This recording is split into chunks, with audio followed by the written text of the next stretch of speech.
Okay, and we are live. Welcome to a new episode of All Things Xbox Podcast. Once again, I got Logan with me. Logan, how you doing this week? Doing pretty good, Jamie. How about yourself? I'm doing good. I'm roasting in this heat wave. My God in heaven. By the way, people always ask me, like from across the pond, like, why don't you guys have air conditioning? It's a very good question, and it's a question I always have to answer every year. As I was saying before we went live, our houses are designed to keep in heat because we have 9 months of cold, maybe 10 months sometimes. It rains like 200 plus days a year, so like the demand is low, the price is high, so nobody has air conditioning. Our windows, basically, our houses just aren't even designed for air conditioning. I know one person in my entire life that has ever had air conditioning, right? Uh, and he went nuts last summer. He had to buy it, but yeah. So I'm roasting. That's lovely. But other than that, everything's good. Look, we have a lot to talk about today. A lot of news that broke out today specifically. This is stuff that came out yesterday with GTA. GTA is going to be a big topic, and I just want to say that the big topics are going to take part most of the show because normally we have a bunch of smaller topics, and then the last 40 minutes to an hour is the big stuff. But we have a lot of big stuff to talk about today. But before we get into all that, Logan, what have you been playing? Well, I finished up Pragmata Nice. and absolutely loved it. I beat the main story, got all the collectibles, and then went back and did the epilogue missions and challenges, and finished that. Got the true secret ending, which is what allows there to be a sequel if you catch my drift. Okay, yeah. So really good and loved it. It and Requiem are basically tied for my game of the year so far. To be fair, I haven't played Forza Horizon 6 yet, No. but those so far are my game of the year. So been finished that. I started Final Fantasy 7 demo for the first game Oh yeah. because I figured, if I'm gonna do the intro to the game anyway, I might as well do the demo so I get the free items and stuff for completing it, Oh yeah. and then switch over my save to the other. So that's where I'm at, and been playing through that, doing a lot of Balatro, and yeah, mainly just a bunch of NBA stuff because the NBA draft just happened. My team was active, and then free agency is about to start, and then watching a lot of TV shows and all kinds of stuff. How about you, man? What you been up to? Before I get into what I've been playing, I want to mention the World Cup quickly. Because it's hosted in the US, Mexico, and Mm-hmm. Canada at the minute. Mm-hmm. My God, like England lost against Ghana the other day. Our Mm-hmm. team were a joke. My God, like. But the thing is, we have some of the best players in the world, but altogether they just perform terribly sometimes, and it's so It annoying. happens. Yeah, Sports, it's not always the team on paper that should win. yeah. Although it was funny to see that the Scots drank Boston Dry. That is quite impressive and hard to do, I will say, as someone who's been to Boston. Yeah, I'm so proud because I'm part Scottish. Hell, I live in Durham. I'm literally a stone's throw away from Scotland. So I'm so proud of my people drinking that city dry. And yeah, people need to be prepared because we can put it away in the UK. Is it healthy? No. Is it fun? Oh yeah. But But yeah, it's our culture and we love it. yeah, absolutely love it. But it's been really cool to see the US's perspective on the World Cup because I watch it every year, the England matches mainly and the host matches. But it's been funny because like I don't really see Americans talk about the World Cup much every year. But now that it's in the US, I'm seeing more people talk about it, and it's just been funny to see the like Americans take on football or what you guys call soccer. Um, what a show, by the way! You guys put on a hell of a show for the opening ceremony. Brilliant show. But yeah, just want to mention that quickly because I just thought it was funny. And for the love of God, England play better. You're better than this. It makes me angry, and I watch football maybe once every 2 years. Um, But yeah, I've been playing a bunch of different games. This is the part of the podcast I like to say I glaze, Final Fantasy VII Rebirth for 5 minutes because that game is getting better and better. And my God, like for people that listen to this podcast back in January, you know that when 7 Remake came out, I was very positive on that game. Some might say I glazed it too much. And I always thought, like, how do you get better than that game? Because to me, that game is absolute peak. And I decided to hold off from giving that game a final score till I've played Rebirth, because I can't give that a 10 in this 11 unless I change my scoring system. But I'm playing Rebirth. It's got these open world elements, which is nice. And the open world, it doesn't feel bloated, which is really nice, because people were telling me beforehand, like, oh, the open world, it's very different. And honestly, I was worried that it might have this sort of Ubisoft feel where you go to an open map and there's 1,000 icons all over the place. Thankfully, that's not the case. There's like several things to do in each region. You get rewards for them. Really nice stuff. And it's all optional stuff. And I've decided to clear out each region before I go on to the main quests. Anyway, I finished the second region's secondary stuff you can do, and I'm started doing the main quests, and my God, that game is peak. What a good game. And the funny thing is, this past week, I've seen this weird back and forth in the fandom online, where you have one group of people that absolutely love the new games, and you have another group of people that love the original 7, and they're fighting online because they're trying to say which one's better. Now, as an OG Final Fantasy VII fan, and as someone that loves these new ones, I think the bickering back and forth is terrible. Like, it makes no sense. They are basically different games. They're telling a similar, almost the same story in different ways, and I think you can like both. That might seem a bit, I don't know what the term is, but like, I think it's okay for people to like either one more. But Logan, have you seen any of this back and forth online? Not in regards to Final Fantasy, no. I see it all the time in regards to Star Wars for Yeah. which trilogy you grew up with, or Halo with Sprint or Oh yeah. crap like that. But I haven't seen it with Final Fantasy too much, except for the big debate I see in Final Fantasy is turn-based versus modernized. Yeah, that is a big one. I will say this, when Expedition 33 came out last year, I was like on the side where I was like, you know what, I wouldn't mind a new turn-based Final Fantasy game. But then playing 7 Remake and Final Fantasy 16 and now Rebirth, honestly, I'm on the side of action-based again. And I think for me, it's more of a difficulty thing. Like, as soon as I hit a difficulty spike in a game, I want to put my head through a wall. It's so annoying. And I'm saying that as a Lost Odyssey fan. Lost Odyssey is notoriously difficult. And I feel like when a game is turn-based, you just have less options to try and make the game easy for yourself. We can call it a skill issue. I'm willing to admit I'm not the best at turn-based games. I do find them fun. But the action-based combat of 7 Remake is arguably, in my opinion, the best Final Fantasy combat to date. And I think, yeah, you're going to love it. I mean, the demo in that game, you get a bunch of rewards. You actually get a bunch of rewards for playing the demo in Rebirth as well. But such a good game. Okay, I'll make sure to do that then. Yeah, the only downside is that the demo for Rebirth is 90 gigabytes. Yeah, the demo for the first one ain't no cakewalk either. It's pretty chunky, boy. Yeah. And those games, by the way, are gorgeous. My God. Oh yes, I mean, like, wow. I can see the individual grooves and Cloud screws and bolts on his shoulder. Yeah. And I know it seems like, how you see people comparing eyes all the time in gaming. Yeah. And, like, that is a bit, over the top. But I'm playing Rebirth, and I'm like, this is so detailed. Like, the eyes are some of the best I've ever seen in a game. Like you said, the details of, like, Cloud's armor with the nuts and bolts, like, it's so good. And, could it be the fact that, I've waited so long to play these games? Yeah.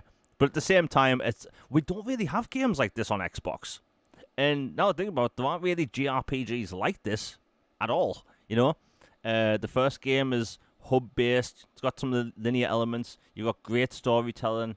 You've got excellent visuals. There's no, and by the way, I don't know if this annoys you, Logan, because it annoys me that when you're playing a JRPG and there's a cutscene and they're all talking, and then it goes to a different kind of cutscene where you're just having to read text. Oh my gosh, yeah, it's such a like immersion breaking thing. Yeah, and a lot of JRPGs do this, and I get it, it's a money saving thing. However, 7 Remake doesn't do that at all. Um, if you're gonna do voice dialogue, do the whole game. If you're not, don't do any of it because yeah, it's immersion breaking, and 7 Remake. And yes, I've glazed this game enough, but if people listen to this and you're wanting something new to play, and maybe something different, maybe something more linear, play a 7 Remake. It's on sale right now, I think, or it's about to go on sale, but its price is great. The expansion is great. Everything about the game is great. But yeah, and Rebirth so far is excellent. Again, I've glazed the game too much. Next up, I'll bring up, 007 First Light. Great game. If anyone makes another Bond game, it has to be them. They found out a really cool way of making a format that works for a Bond game because, we've played a bunch of Bond games in the past. They've typically been shooters where you've had some gadgets and it's all been cool. But in this, it's so much fun. And by the way, Logan, you haven't played the new Bond game yet, have you, right? No, I have not. Last Bond game I played was, oh gosh. It Nightfire? was probably either Nightfire or Die Another Day or something like that. Wow. It's been a minute. Well, I mean, you take the certain elements of Hitman, such as going into an kind of open space with lots of people walking around doing their own thing. You have to find your way into a certain area your way. Kind of like there's no hand holding in the game, which I really like. It's not as open as a Hitman game, but it just works. You've got the combat of, let's say, Splinter Cell Conviction. It almost has the exact same combat of Splinter Cell Conviction, which I really like. You have big set pieces. You have excellent action, great combat. You have car set pieces. There's things that involve planes, speedboats, all sorts of things. Cranes even. But yeah, and honestly, I've seen a lot of people go back and forth say that this guy that plays Bond in the game should be the new Bond in the movies. And as a Henry Cavill fan, I've been trying to push Henry Cavill to be Bond for years. Honestly, I'd be okay with it. He's so good at Bond, and he plays a younger Bond, which I think would be a bit different for live action movies. But yeah, and the whole cast knock it out of the park. Great game. There's I want to say 6 gadgets in the whole game. That doesn't sound like a lot, but they all have their unique uses, which is really cool. But yeah, I think if people are looking for something more linear, play a Bond. It's an excellent game. What can I say? All right, let's get into all the news stuff because, my God, we have a lot to go over today and some really big stuff as well. So THQ Nordic is having their, we'll call it E3 showcase in the beginning of October. I mean, look, I make fun of Embracer all the time, but they put out some good games. THQ Nordic, they do some good games. And I think that if you're looking forward to more things like the Gothic remake, I believe they're making a new Simpsons game. A new South Park game. That should be a good show to watch. And by the way, they already came out with a first-person RPG called Fate Keeper. Now the thing about that game is, it looks gorgeous. It's arguably one of the best-looking first-person fantasy games ever made. When they launched that on PC, I'm not even kidding, it was like $20. And their reasoning for having such a low price was because the new people waited a long time for it. You have Embracer, such a scummy company, and they're admitting to just putting out the price so cheap on Steam because people had to wait a long time for it, which I thought was really cool. You don't see that often, especially when you have other companies raising the price of things. And yeah, Logan, are you looking forward towards THQ Nordic's event because they haven't had one in a while, but typically when they do, there's usually some good games there. Yeah, I'm always down for a new game event, and they own some IP I like. Some of them have been horribly mismanaged, but you know what?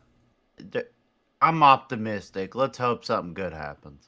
Yeah, they're also making Darksiders 4. I think a lot of people have been waiting for that one. They have a lot of IP which they just don't do anything with. Like, don't they own Time Crisis, Time Splitters?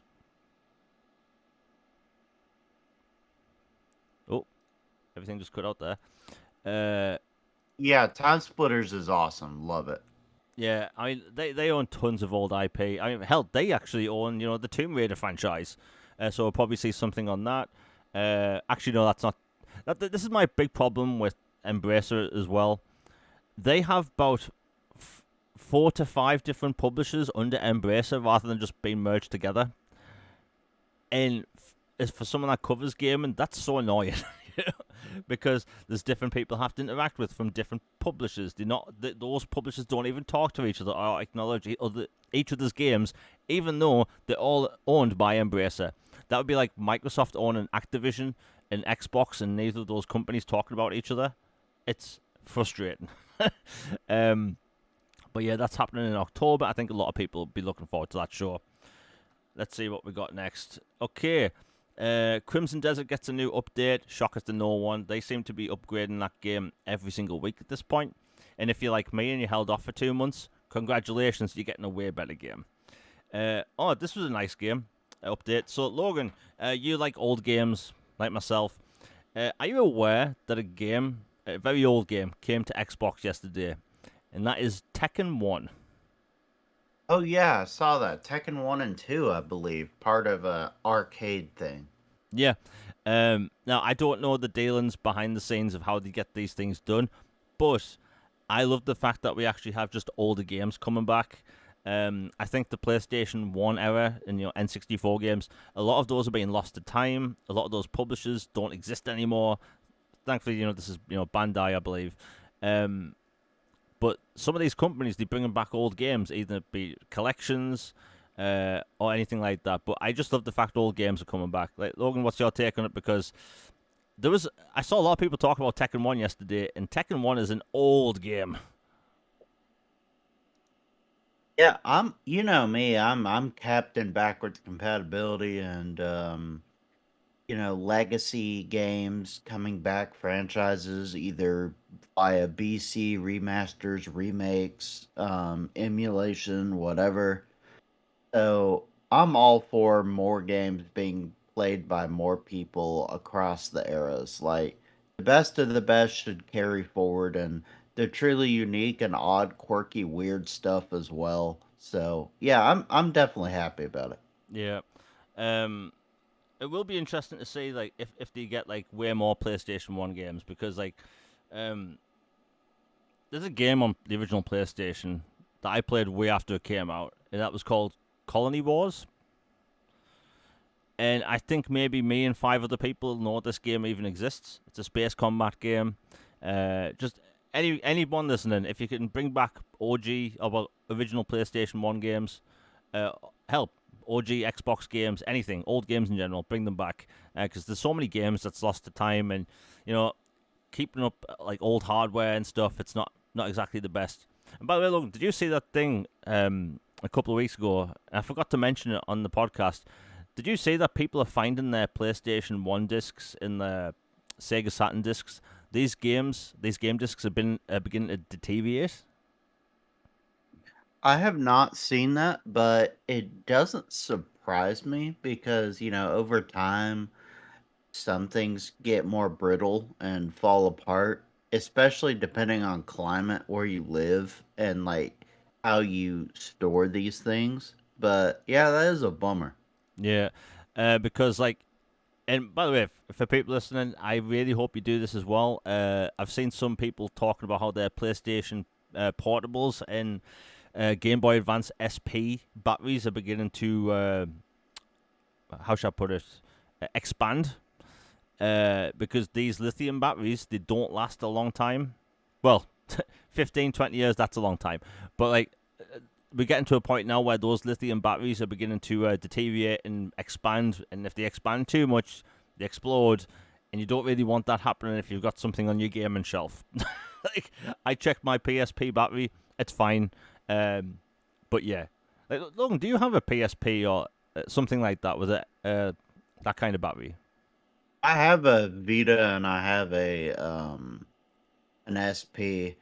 I haven't seen the SP in a hot minute. It's packed away somewhere. The Vita's sitting over on a shelf or something, but it hasn't acted too janky, so I reckon it's all right. Yeah. But yeah, just want to bring that up because a lot of people don't realize, these batteries can enlarge and explode. And oh, but this. Okay, someone just sent me a link. But yeah, people don't want something randomly explode on the shelf. Just thought I'd bring it up. Let's see what we got next. Again, we're going to go over all the smaller topics quickly because the big stuff is the big stuff. All right, Quake's 30th anniversary. Logan, I know you want to talk about this, and it's been a long ass time since we've had a Quake game. I think the last Quake was Quake Champions, and that was on PC in, I think, 2018. So it's been a hot minute. What are your thoughts? Yeah, I think it's really cool. Like Quake is, I know it gets overshadowed by Doom, but it is still one of the more influential FPS franchises of all time. Especially its multiplayer, its Lovecraftian, story and worlds and settings, and then mixing aliens and tech into the sequels, and like it became this big amalgam of stuff, and all the innovations they pushed, and the multiplayer, the mods, the expansions, the gameplay. It was like truly revolutionary franchise. I have been on the hill that I want them to resurrect it like they did Doom 2016. Like I feel like if there's a franchise out there that needs that treatment, Quake is definitely up there Yeah. because just imagine that kind of setting with modern tech and ability. I really think it could thrive. And honestly, with it being the 30th anniversary and QuakeCon just around the corner, I don't know. It feels like the tea leaves are there for something new Quake-ish to happen at QuakeCon this year. I'll just throw that out there. Let's manifest it. When exactly is QuakeCon this year? It's in Texas as it always is. Okay. Um, Because I think last year, like, did they even have a showcase last year?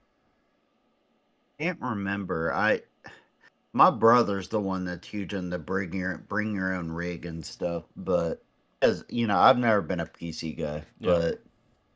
but um yeah, I'm looking forward to it. They always announce something with Night Dive.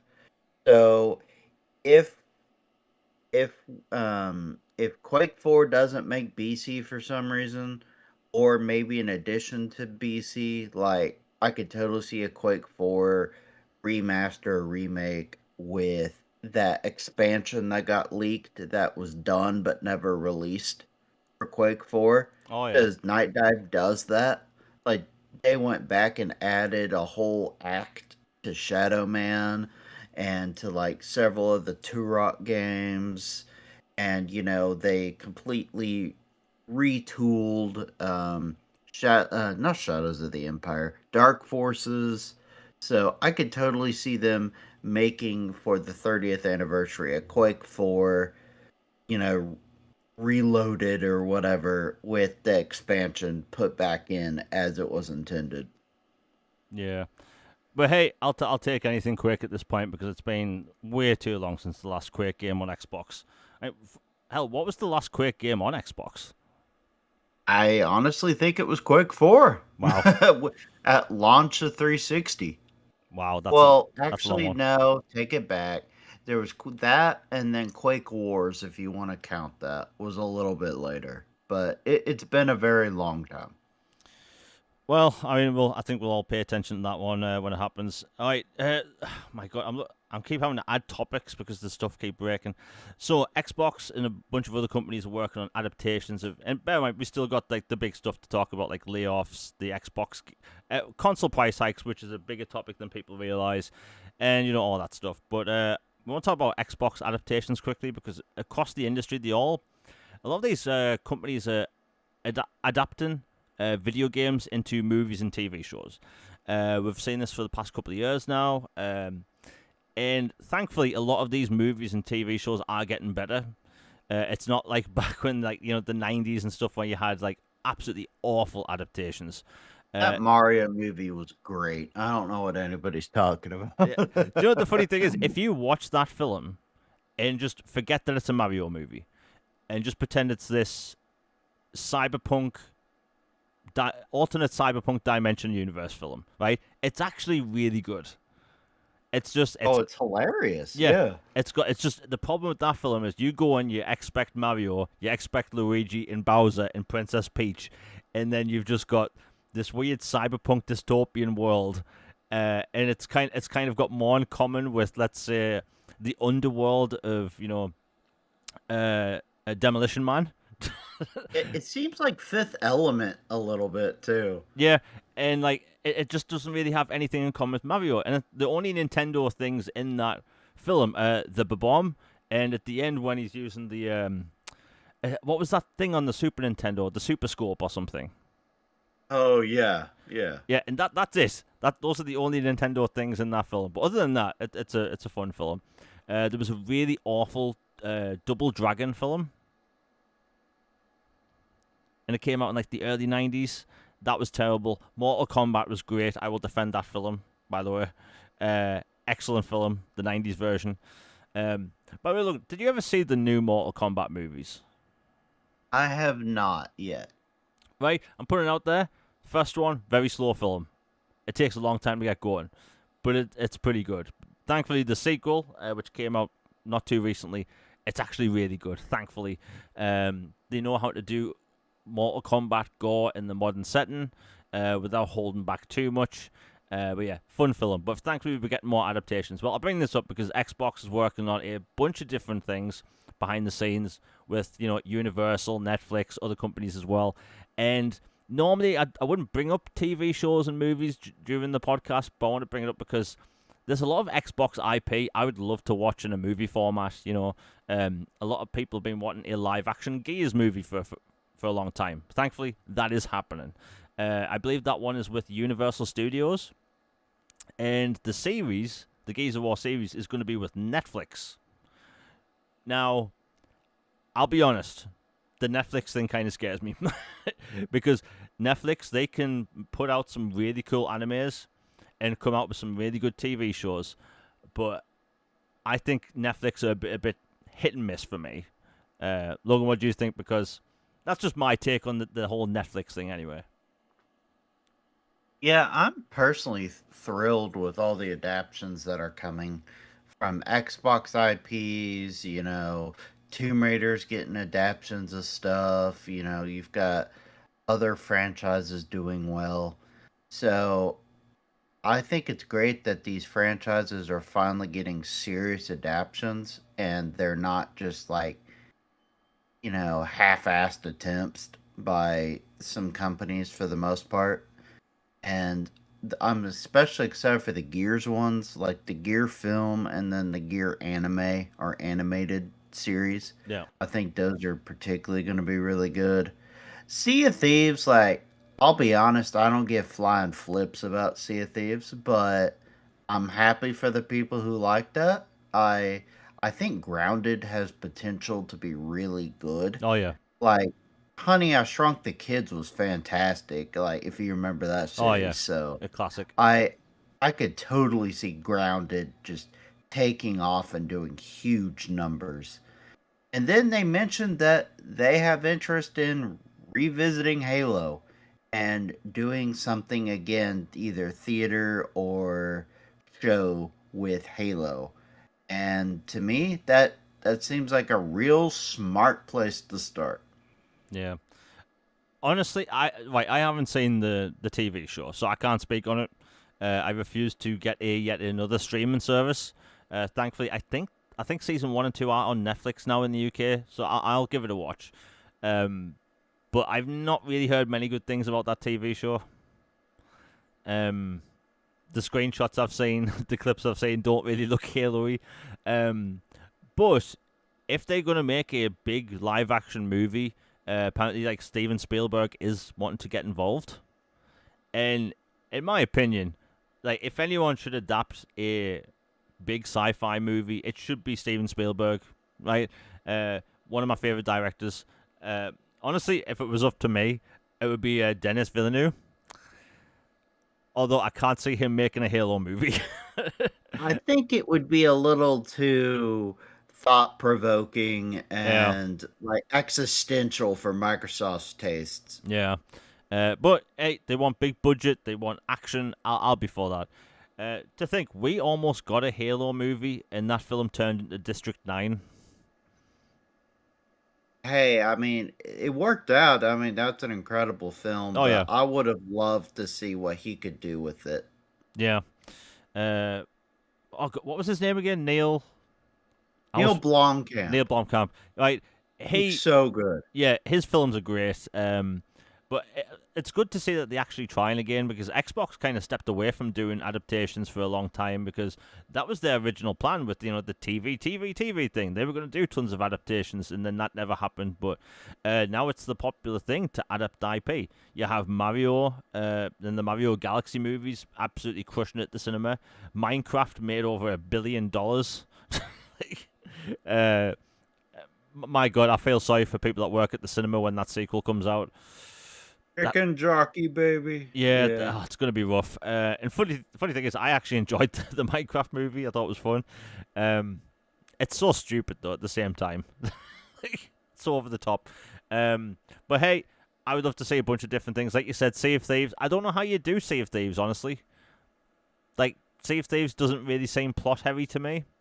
Um, But yeah. Oh, so okay. So Neil Blomkamp did direct the Halo shorts, going into Reach. Huh. Yeah, that makes sense. Those look good.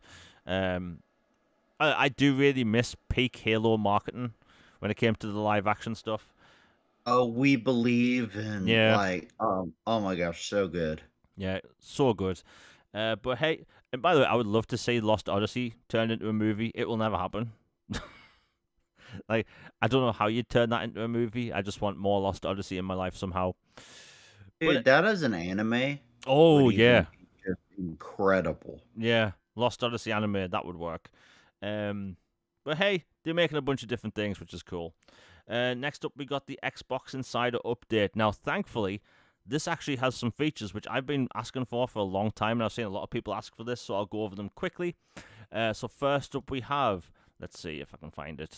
I've got about 80 tabs open. Okay, here we go. Unique gamer tags expanded to 15 characters are coming back. They used to be 15 and then they went down to 12 for some reason. Well, thankfully, they're going back up to 15, which is great. Next up, we have. Okay, Logan, I know you like this one. Xbox 360 achievements are now featured in the Game Hub section. About dang Yeah. time. So for people that don't play many BC games, let's just say it's you click on a game on Xbox, you have the Gamer Hub there. It tells you how many of your friends are playing it. It shows you how many screenshots of videos you've taken, and it's all cool. But the problem is with 360 games, none of that information's there because 360 games aren't part of the Xbox One ecosystem or Xbox Series ecosystem. So that information isn't really shared. Thankfully, they found a way around it, and now you can actually view your Xbox achievements, Xbox 360 achievements, without firing up 360 games. Finally, like, I've been asking for this feature since 2015. 11 years. But hey, I'm happy to see it. And honestly, Logan, this might be a bit of a reach. I think they may be putting this there because they're going to add more BC games. Hey, you know me, I've been pushing there will be a 25th anniversary bet. Like, I mean, there are a few things in life you can guarantee, but I feel like the writing is there that there will be a 25th anniversary BC bet that has Activision Blizzard and whatever else they were able to cobble together that was approved and get it out there. Like, I really do think we will get one last hurrah. Maybe there won't be, and we'll all be there, and we'll all sit there and be sad because we can't have nice things in 2026. But I really do believe it that we will get one more batch. Yeah. But hey, it's just what I think anyway, because there's so many games that have, like, like I have a bunch of 360 games where I've still got a ton of achievements to go. Um, and look, I love my 360, but my God, that thing's getting old and louder every year. So as long as we can get more games, I'll be happy in general. Let's see what. Yeah, even if it's a small batch, like Yeah. I I know we can sometimes come off as a little greedy about, BC this and that, but Yeah. honestly, like if they're listening, anything that can be added would be appreciated and great. I know there are some issues for some that just cannot be overcome. I understand, but just anything you could add would be great at this point. Yeah, I mean, hell, we've been talking about BC coming back for how many years? Like three, four? About 5 at this point Yeah. since the last one. Yeah, and look, I know licenses are a problem, but like I get asked every other day about certain games, and I have to tell people, look, sorry, it's not backwards compatible, and I get some can't, the uh, what's that American racing game called? I always get Need for Speed, I would say is not gonna yeah, happen. Need for I Speed, would say NCAA football, there yeah, is less than a snowball's chance. That yeah. game caused a lawsuit that changed college athletics, so that's just not Yeah, happening. and as far as I know, things like Medal of Honor, and I will. This one annoys me so much. Medal of Honor can't be backwards compatible. This is Medal of Honor 2010. Can't be backwards compatible because I believe of a Linkin Park song in the credits. In Um, the end, it doesn't even matter, Jeremy. yeah, but but Yeah. hey, as long as we get more games, I'll be happy. So yeah, 360 achievements now coming to game hubs, and also your photos and videos are going to be there as well. Next up, we have play cloud while your game updates. Honestly, I love this. Now it's obviously going to be dependent on your bandwidth, but if you have really good internet and it's a huge update, at least you're going to be able to play your game while it updates, which is really cool. Logan, what do you think? Because this really does only apply to people with like really good bandwidth, but it's still a fun update. Yeah, I'm all for people getting more accessibility to their games and like, hey, we're not gonna royally screw you over while you have this Giga update. You can go ahead and play your game. You'll have to have good connection, but this way it doesn't take you out of the action while they're fixing things on the back end. So good news. Yeah. Let's see what we got next. Okay, so this one will come in handy for people. So you can add any game to your wish list from a game card. So when you're on a game card or hub, like let's say if you've seen someone in your friends list playing a game, you can now wish list that game from the hub, which I think is pretty cool. Um, I have noticed like a lot of these features we've been asking for years, like, because console updates. We've talked about this for a while. Console updates on Xbox stopped for a long time. We did get some smaller things, but to me, like, look, I know we've got some rocky topics to talk about in a bit, but honestly, them going back to like putting out console features all the time, leaning on console again, like this is what they should have been doing for the past couple of years because I don't really game on PC. I know a lot of other people on Xbox don't game on PC, so when they start talking about handheld ecosystem and portable stuff, it doesn't really affect me. But hey, more console updates is great, and that's available now to Xbox insiders, and it'll be rolling out later. And by the way, the Xbox Green startup screen should be available to everyone right now. I just got that update yesterday. Logan, do you have that one yet? Um, is it with the new logo Yeah, or is this something just else? the new logo. Oh yeah, yeah, I got that. Yeah. Yeah. So everyone should have that right now. It's so clean. I really want Microsoft to just do that green branding for everything. The consoles, all that stuff. But yeah, we'll talk about all that stuff in a bit. Let's see what we got next. Oh, and by the way, we're about 40 minutes into the show. Normally we do the podcast on Tuesdays, but Logan couldn't do it, and I strained my voice again because I'm stupid. So yeah, the algorithm isn't exactly great with us when we stream on a day that isn't the normal Tuesday. So if you like the show, please hit the like button. It is free, and I hate the fact I have to do this, but likes do help with the algorithm. Support the channel however you want. Super chats are live if you want to support the channel that way. It's all greatly appreciated. Anyway, we still have a bunch of topics to talk about. Now, Logan, do you want to get the bad out of the way now when it comes to Xbox, or save it for the end of the show? You know what? I may get the bad out of the way Yeah. and end on a good note because I want we want to leave people with good vibes leaving the joint. We don't want to end on and everything is awful and meaningless and life has no purpose. We don't we don't want that kind of ending. Yeah, you know what? I'll just rearrange these topics quickly because we have a bunch of good stuff to talk about still. And yeah, we'll get the bad out of the way now. Because look, the price hike situation with Xbox, we all saw coming. And I think the problem is the whole tech space at the minute's messed up. My best friend that I play Call of Duty with, he has been looking at buying a Mac, right?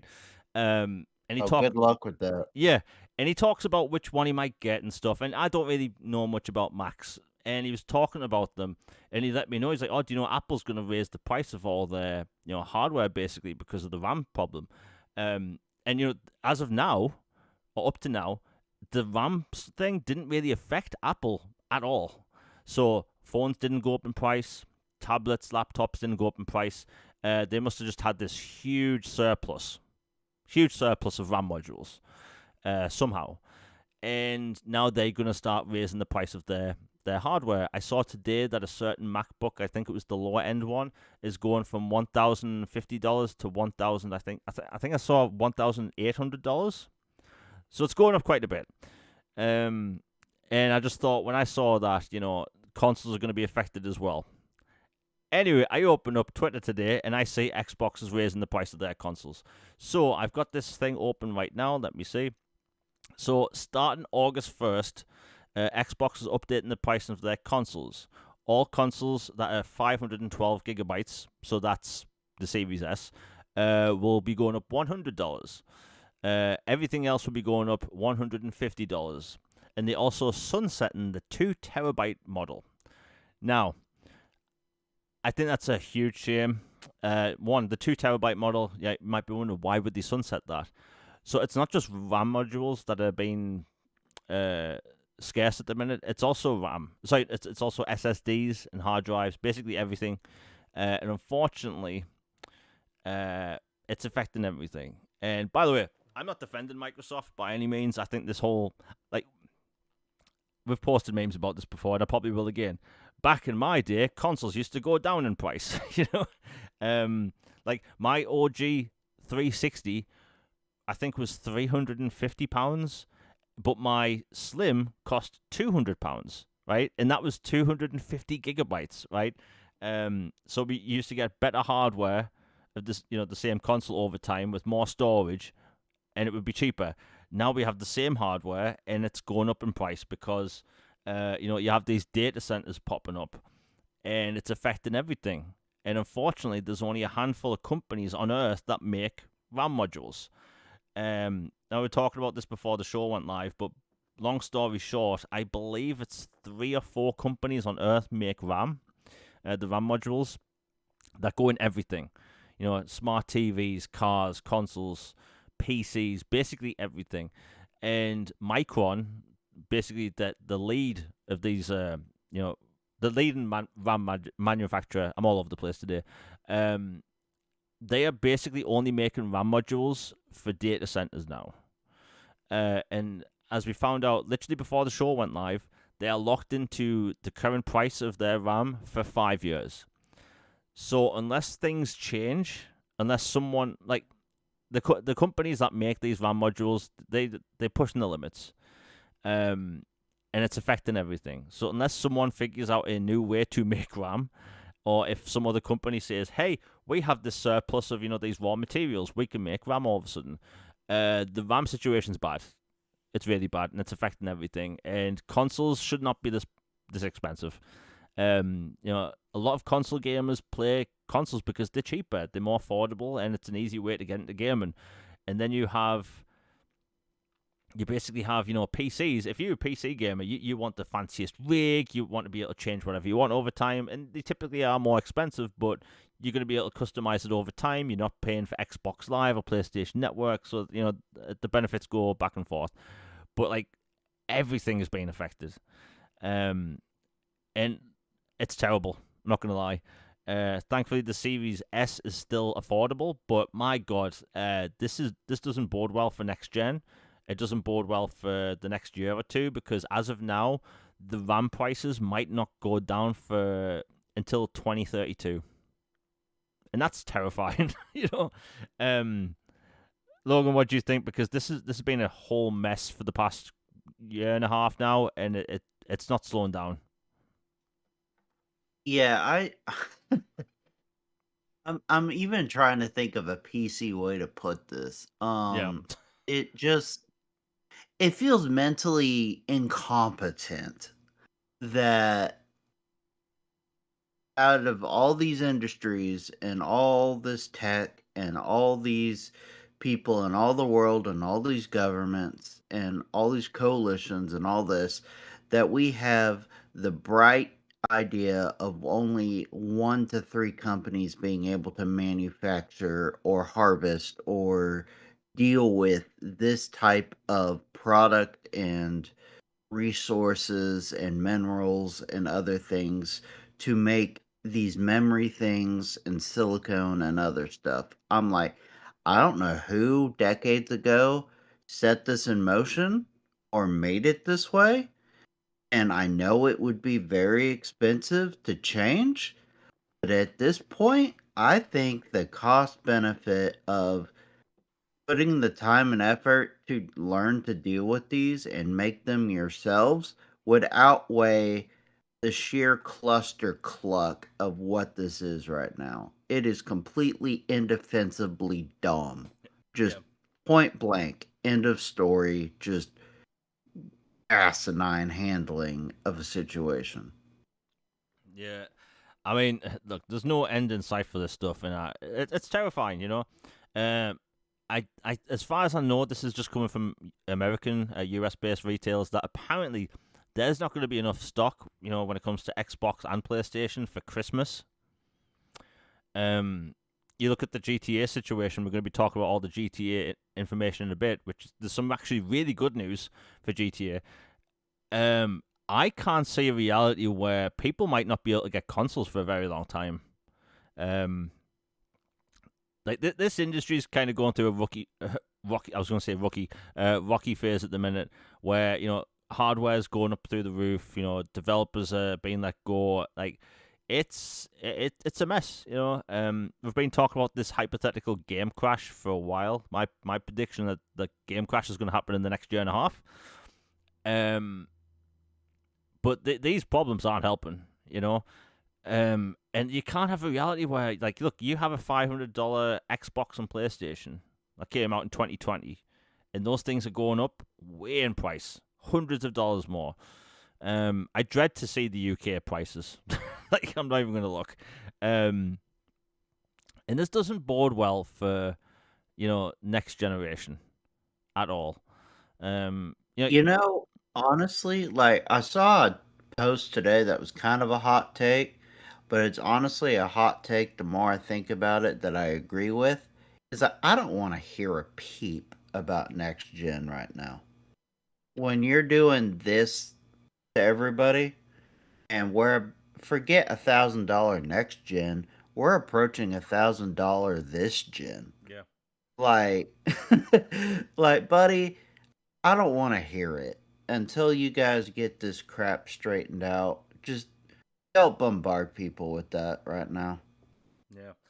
I'd be interested, while we talk about this topic a bit, like anyone in chat, like, would you be willing to put off next gen for 2 years, just 2 years? Yes. Because it is a weird topic. That was a topic we are going to talk about next, but we might as well loop it into this one. The fact that we almost haven't $1,000 consoles this generation, it's scary. Like, you're gonna have people this year, right, with Grand Theft Auto coming out. And I know, like, some people aren't looking forward to Grand Theft Auto as much as other people, but like it is a big game regardless whether people want it or not. Like, you're gonna have people this year that want to buy into consoles. Maybe they're still on last generation, right? There's 100+ million people still on last gen, by the way. Right? So those people are looking at buying consoles this year. You have PC gamers, which, and honestly, if I was a PC gamer, I'd say just hold off. Don't buy a console for just one game.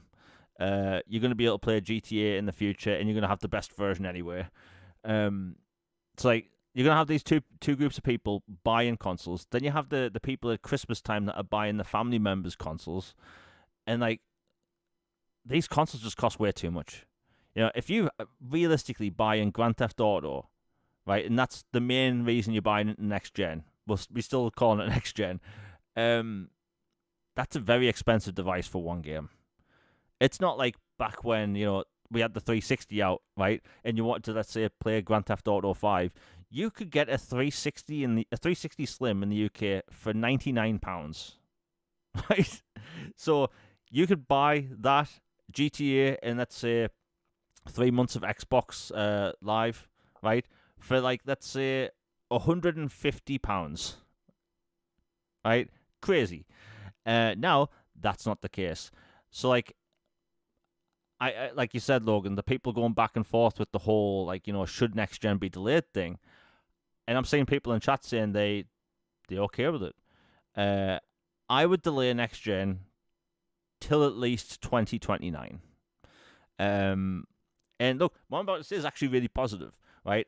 I saw Gears of War E-Day running like everyone else 2 weeks ago, and my mind was absolutely blown, right? That game has thousands and thousands of light sources going on at any scene at any given time. That's ray traced lighting, right? That's very, very impressive for a Series X to do at 4K at 60 frames per second. And then I see Grand Theft Auto, and I'm thinking, these consoles still have ways to go, right? They can still get more out of these pieces of hardware, right? The Series S, let's screw the whole console war thing, right? Like, the Series S is a great piece of hardware. The Series X is a great piece of hardware. The PlayStation 5 is a great piece of hardware, right? We don't need next gen yet. Don't get me wrong. I'm looking forward to next gen. I'm looking forward to see what those consoles can do with, better AI, enemy AI, destructible environments, the things I actually want to see from next gen. Not just prettier graphics. Like, look, can you remember before this generation came out and people were talking about how we would have these open world games where you could go in every building? Oh yes, and like, oh, the power of the SD, and Yeah. you can only accomplish this on that, and just like, oh yeah, I remember that. And before that, it was the, oh, look at the ray tracing or the light, like the heavenly rays, and like this and that. It's like, well, what is the next thing gonna be that they want to bamboozle us with? Yeah. And to me, I see, Gears and I see GTA, and bear in mind, we still haven't seen a gameplay trailer for GTA. Those, Yeah, that's another thing that we'll get into the topic that I think deserves more scrutiny. oh yeah, but like, Gears of War alone, right? That game looks fantastic. Senua. Look, we don't know the whole state with Senua because everything going on with Xbox, but like, that game was gorgeous. Look at even the third-party games, right? There was a game shown at Summer Games Fest called Crossfire, third-person shooter Oh, with, gorgeous. yeah, gorgeous game. And like the dynamic cover element in that game, right? To me, that was one of the most impressive things that week. Right? Like, Did that game have Sicario vibes to you a little bit? Because it kind of looked like Emily Blunt and I can't remember his name. Javier Bardem. Oh yes, yes. It just, I don't know, something about it just scratched that itch for me. It just looks really, really fantastic. Yeah. By the way, I'm terrible with actors' names. But like, that game looks fantastic. It's doing something different with cover. I love third-person cover shooters, and they've been the same for what, 20 years, and I love cover-based shooters. So like, the fact that they're doing something different and the game looks great, like, I can't wait for that. Before we continue, we have the first super chat of the day by Nick W. Thank you very much for the $4.99. He says, the Switch 2 proves power isn't everything. We don't need next gen anytime soon. Yeah, I agree. I mean, GameCube Yeah, was incredible console. yeah. And like, I saw Final Fantasy VII Remake Integrate running on a Switch 2, and I was blown away. I was like, wow, that looks legitimately great. And like, look, the 360 and the PS3, those generations lasted longer because there was the worldwide economy collapse. If people don't really know why that happened, watch a movie called The Big Short. It'll blow your mind as to why it happened.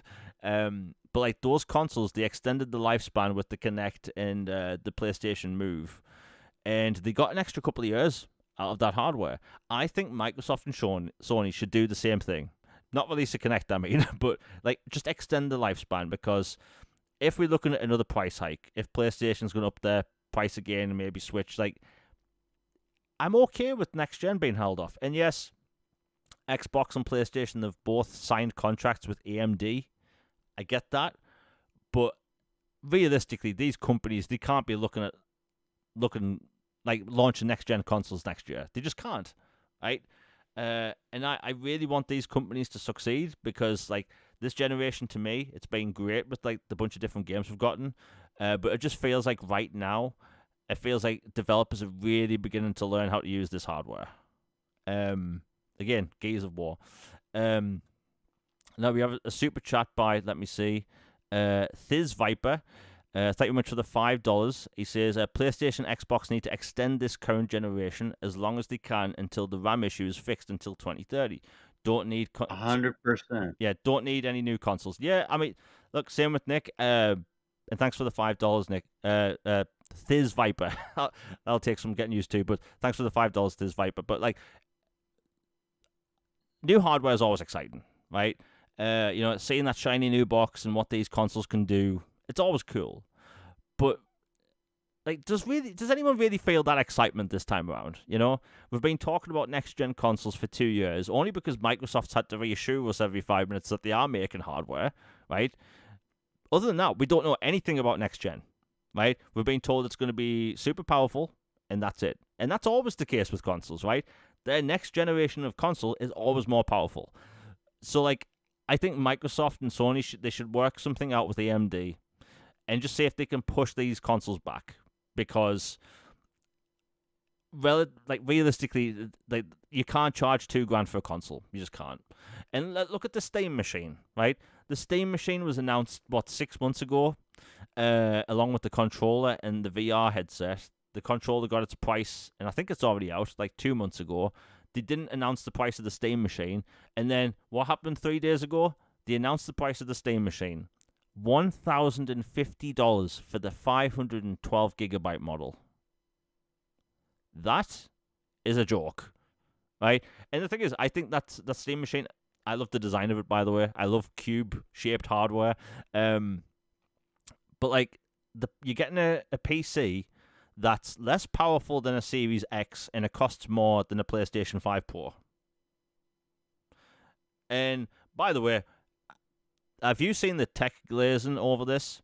It can run Forza Horizon 6. I think it was 1440p at 24 frames per second. I'm sorry, but that's just unacceptable. And they're charging $1,000 for it. You're better off buying a Series S. And the thing is, I don't even know who the Steam machine's really aimed at, right? If you're a PC gamer, you probably have this beastie rig. If you're a console gamer, you have a console.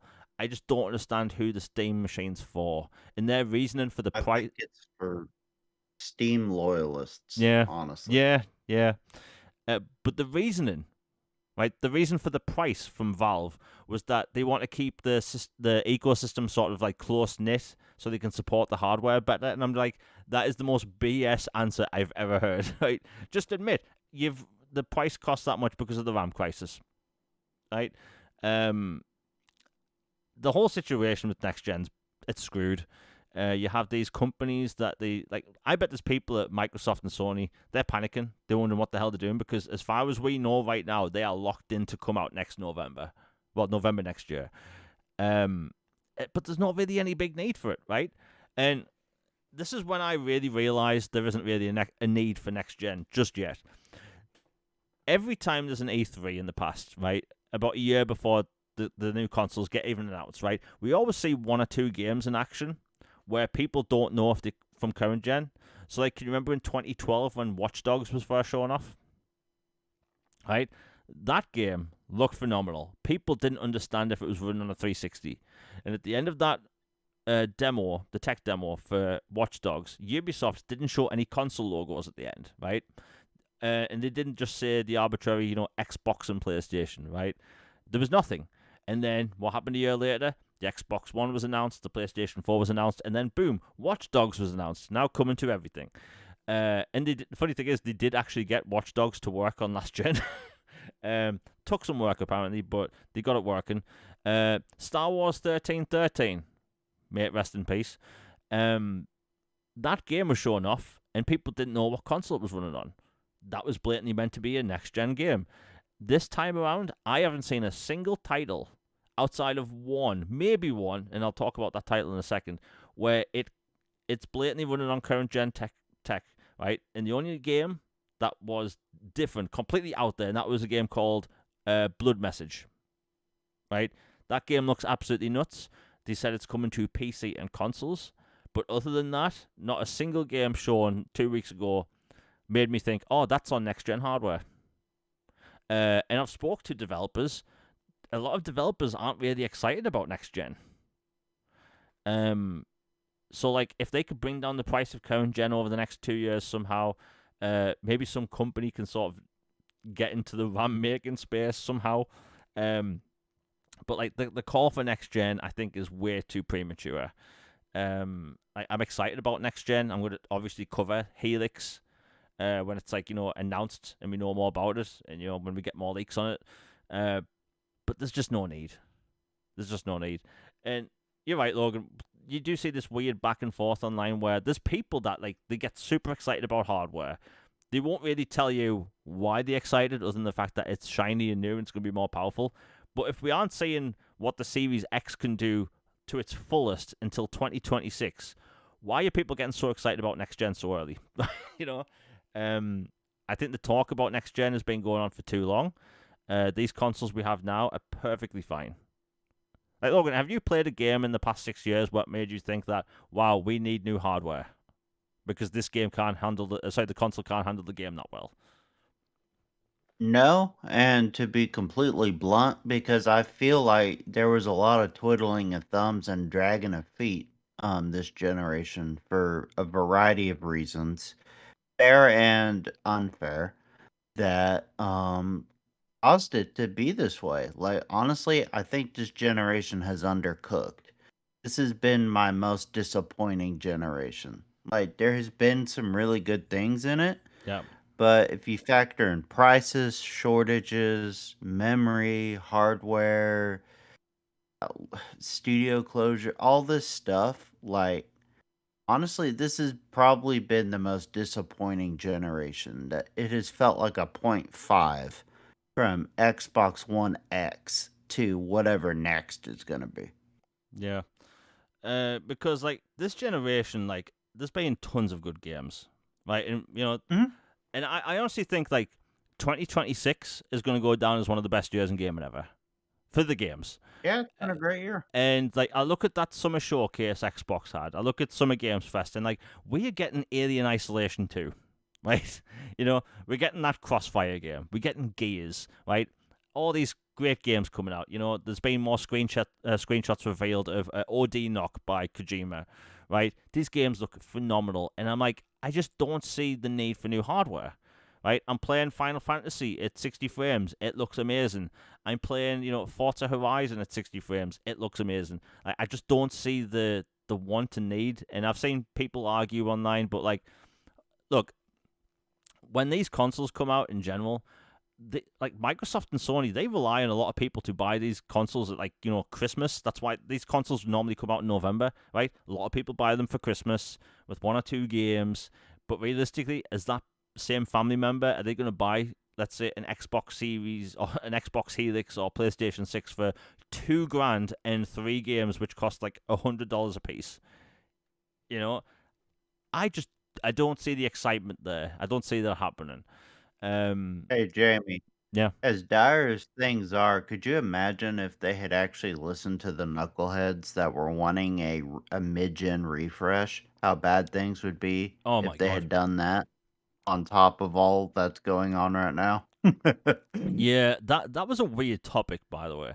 How like nobody wanted mid-gen refreshes, and then the second PlayStation did one. All my feed was, we need a mid-gen refresh. It's like, shut up. Our consoles are powerful enough. They look fine. Look, PlayStation 5 Pro is bound to be more powerful because it came out 5 years later, right? That's what happens with tech. The Series X, I'm playing games at 4K, 60 frames per second, sometimes with ray tracing. It's all good, We don't need a mid-gen refresh.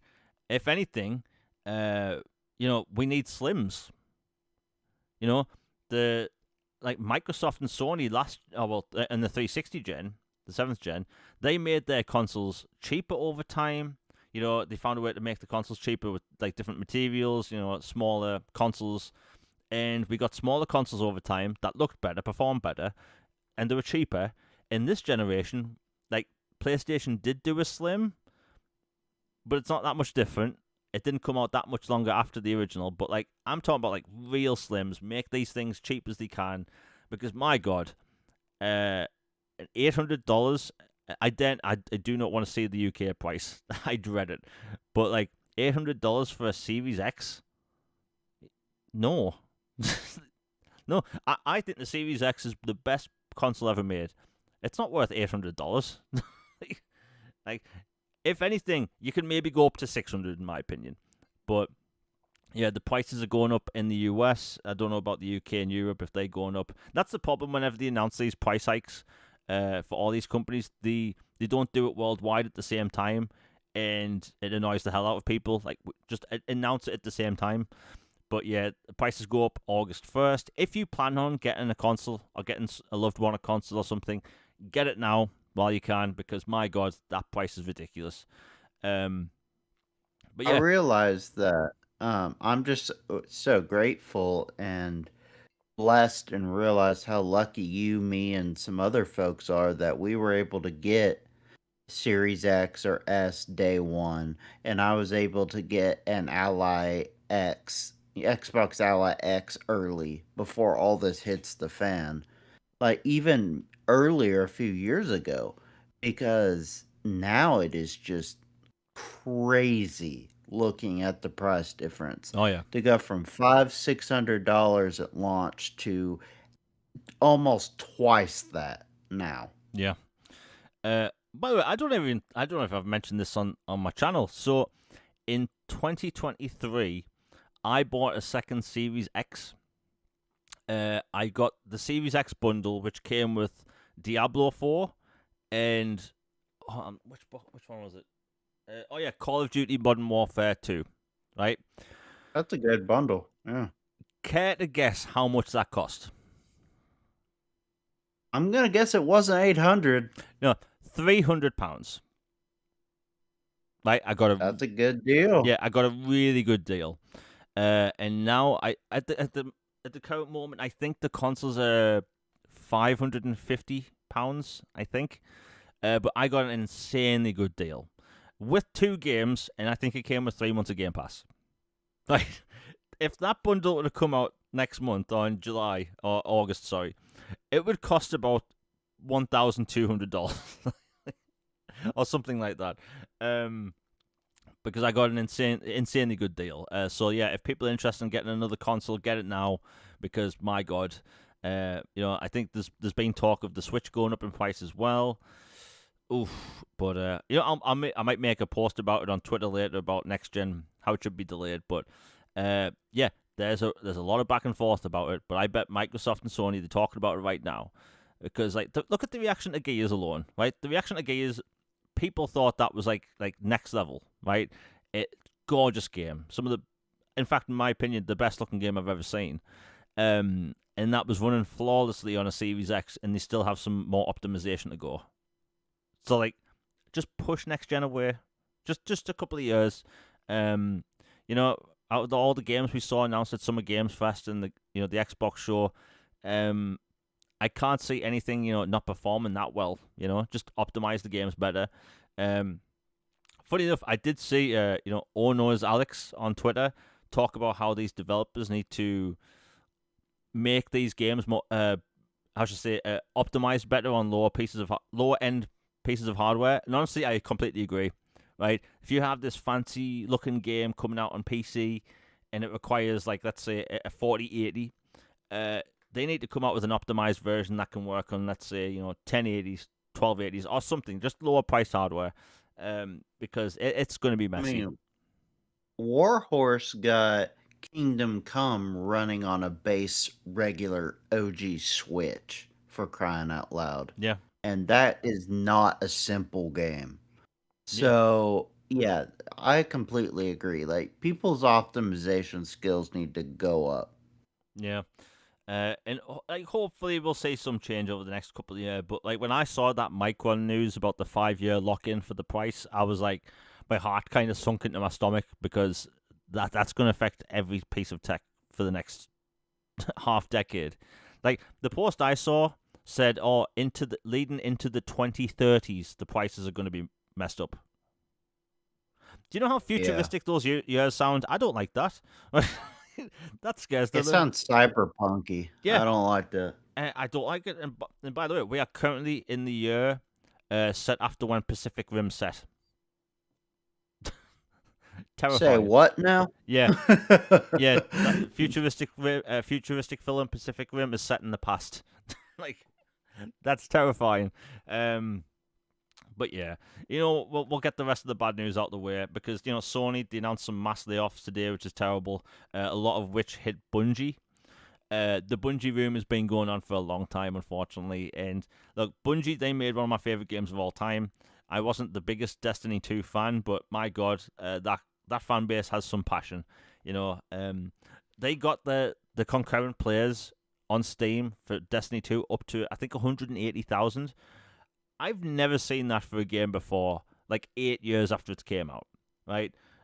So they tried to show Sony that hey, we still have an active fan base, and it did look extremely active online. I've seen like if you opened the live chat during Summer Games Fest and Sony State of Play, all of the chat was just give us Destiny 3, Destiny 3, right? They've been very active, and you know them laying off over 50% of Bungie, and then they laid off some of the Marathon staff as well. So like Destiny 2 is kind of done as future updates come. Marathon is basically the only thing propping up Bungie. And that's hundreds and hundreds of people laid off. There's other people laid off from other studios at Sony, and yeah, it's messy. And by the way, I'm going to make a post about this later just to point out the hypocrisy. But when the rumors started about Xbox laying off people, you had people, I'm not going to mention names this time, you had people at certain media outlets say that Xbox should just end the hardware, end gaming altogether for Xbox because of these rumors. Yet they've not said a peep about the the layoffs at Sony. And what's even Because worse, they know who butters their bread, yeah, Jamie. and what's worse is that today we've had two main negative announcements, right? Xbox price hike and PlayStation layoffs. Do you know which one of those stories has the most coverage?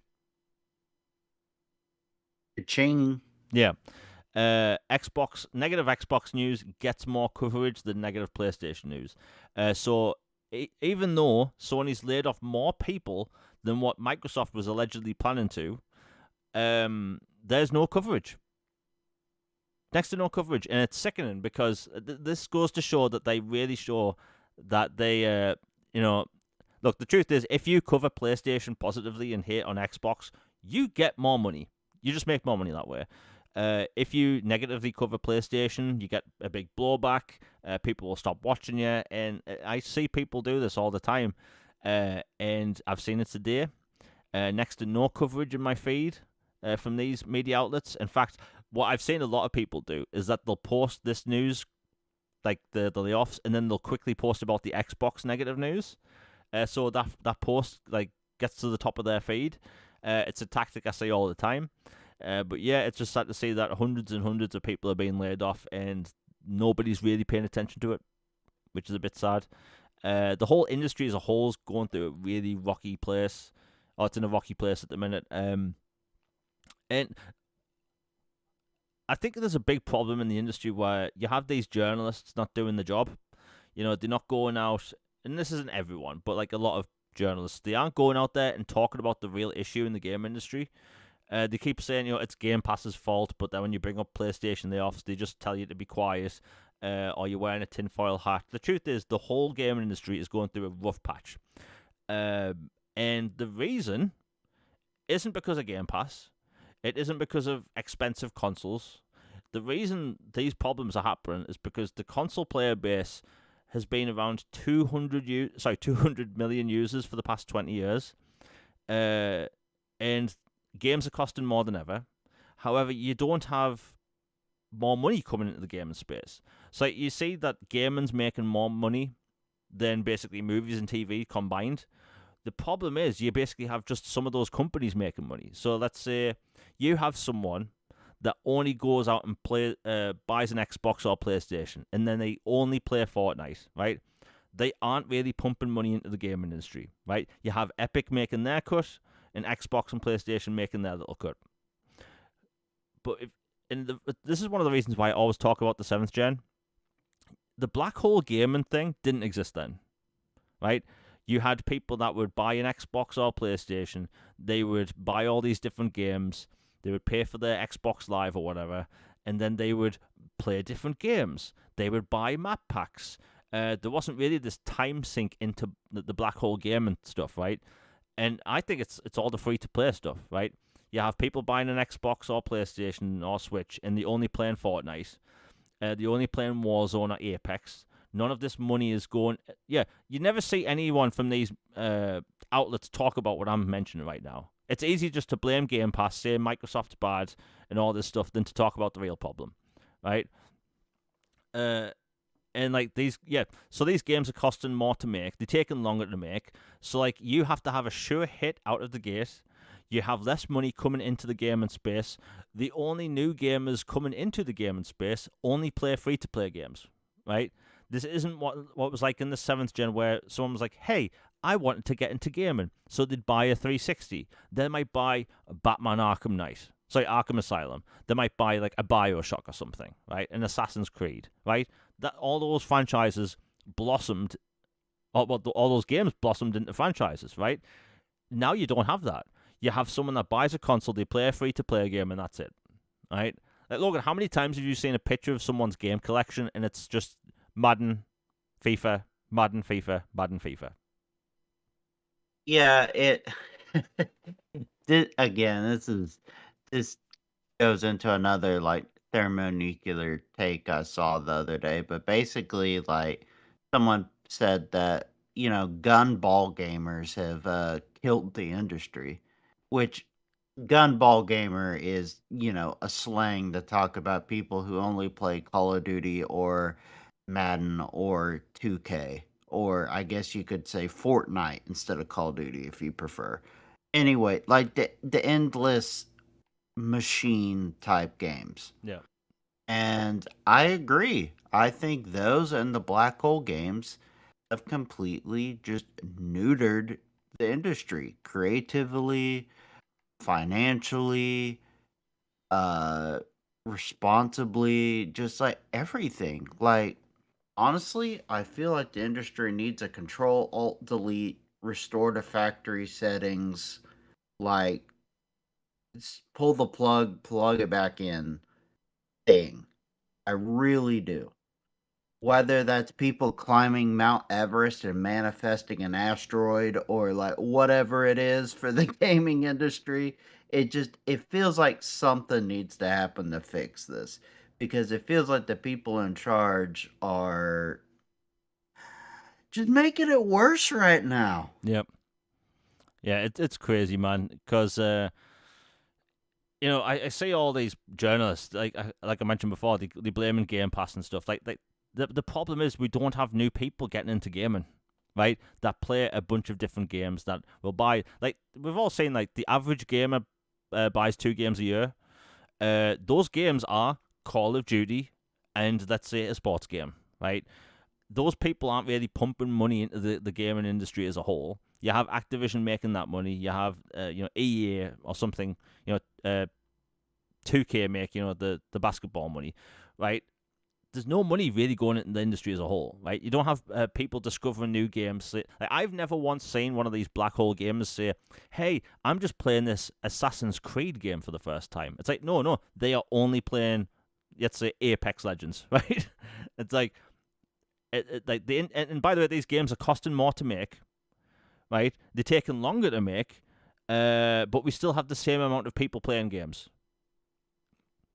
Like something has to change, and I did make a little list on Twitter the other day of like things that's wrong with the industry. It was just a There's a throwaway, lot. yeah. And a lot of people agreed with me, but there's people that just like, okay, why does every game need to be open world? That's something I've been bringing up for years. Nobody can give me an answer. We used to get linear games all the time. Now we don't. We have open. Yeah, everything has to have RPG elements, and I love RPGs. People listening right now know I love RPGs. Not everything needs to be an RPG.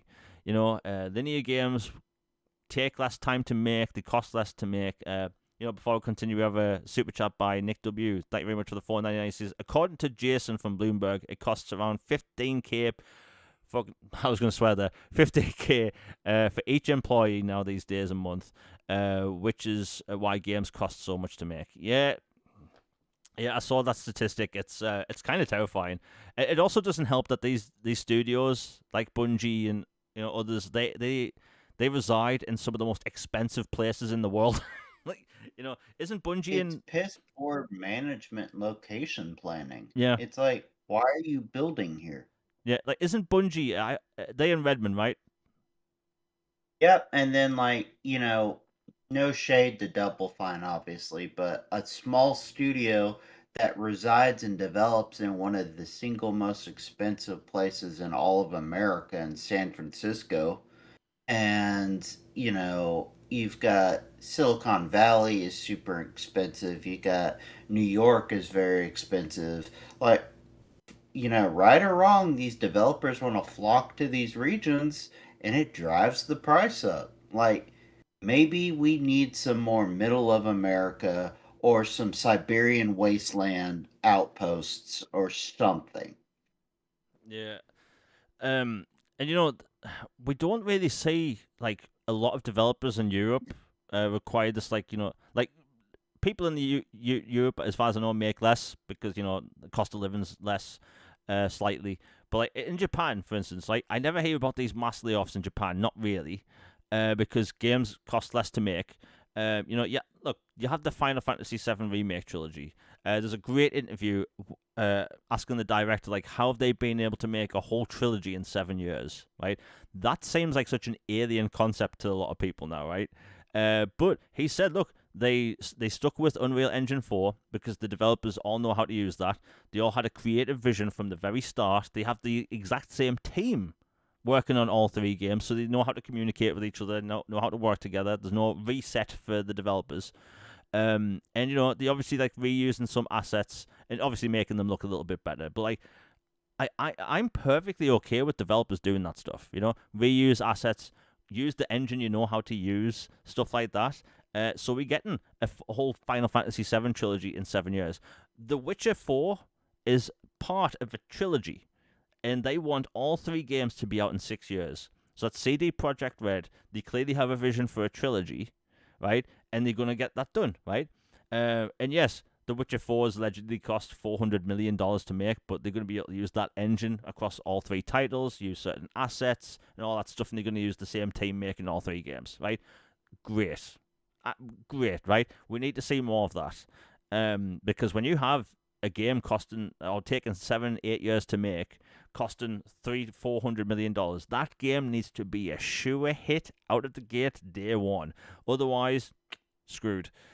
Like hell, you had hundreds of people working at Bungie, and like 400 plus people making Destiny 2 content. They are gone now. How much money was Destiny 2 bringing in each month? I'm guessing not a lot because they weren't making new expansions recently. So like, the whole industry's a mess, man, and it pains me that you just don't see the coverage. Like the topics we talked about today, you're not seeing many people talk about it. I don't know why. It's easy just to blame Game Pass and evil Microsoft. But like, look, the Black Hole Games thing, it's a problem. It's a big ass problem. And some things need to change. Am I saying end end free to play games, with Fortnite and Apex Legends and Warzone? No, but like, for the long term, these companies need to think of something, do something, because if you fast forward 20 years, right, realistically, how many people are buying games? Right? You're going to have more free-to-play gamers than ever before. There's people getting their kids into gaming right now via free-to-play games, right? One, that should never do that. You should make your kids play Nintendo games first, right? Then put them on, an Xbox. That's how I plan to We do it used to anyway. be gamers of culture and Yeah. of principle. And like when one day when I have kids, I swear to God, they're gonna play games that actually cost money. Like you're gonna play your Mass Effect 2 till you finish it. But look, some things need to change. The whole industry is cooked. Are we heading towards a crash? In my opinion, yes. That's going to happen in a year and a half. But yeah, it is what it is. It's scary in a way, but yeah. Logan, have you got anything else to say before we move on? Just that, you know, it's not just one company or one game to blame. It's a whole bunch of stuff. But these black hole, 10-year plan, live service initiatives, the choosing to build and develop games in incredibly expensive locations, and weird labor negotiations or contract structures, like a whole bunch of stuff has contributed to this. And it's just, there's got to be a reset at some point because it's just not sustainable what it is. It's like at some point, you know, you got to get off this ride before it crashes, you know, and then, rebuild and reshuffle the deck. And it feels like it's heading that way. And I'm tired of certain narratives, percolating and getting all the attention when they're not entirely accurate or they're misleading for various reasons, or people just focusing on one or two aspects rather than all the stuff or the big picture. And it gets tiresome. It's annoying. Yes, Xbox has royally bleeped up. Yes, they have. So has PlayStation. So has Nintendo. So has the industry. So has the people that make the memory. So has, everybody's got a part in this. And it's bad. And this is the bed the industry has made. So it should get the attention. Honestly, like it kind of ties to the topic in general, but maybe you've noticed differently, but to me, it feels like the overall sentiment of gamers in general across platforms, ecosystems, genres, and everything is the most openly hostile towards the hobby than I have ever seen before across all the spectrums. Yeah. Uh, Look, I just want things to get better, man. Like, I hate talking about this stuff. Like, hell, we went like a year where every week we were talking about, oh yeah, Embracer laid off another couple of studios. Hmm. Oh, and by the way, for people listening that didn't see this, so about 3 or 4 days ago, I posted a tweet talking about how many of these studios have closed down. Uh, this generation, Xbox, Oh, they didn't like that one, did they? no, they lost it. So my post basically said, Xbox this generation has shut down 4 studios, PlayStation has shut down 8, and Embracer has shut down 44 studios. Um, and people completely missed my point with that post. A lot of the replies were like, "Why are you talking about PlayStation?" It's like My point is, it's about the industry, right? Embracer doesn't use Game Pass. PlayStation doesn't use Game Pass. Acknowledge the problem. like, come on, it's not that difficult. Um, but yeah.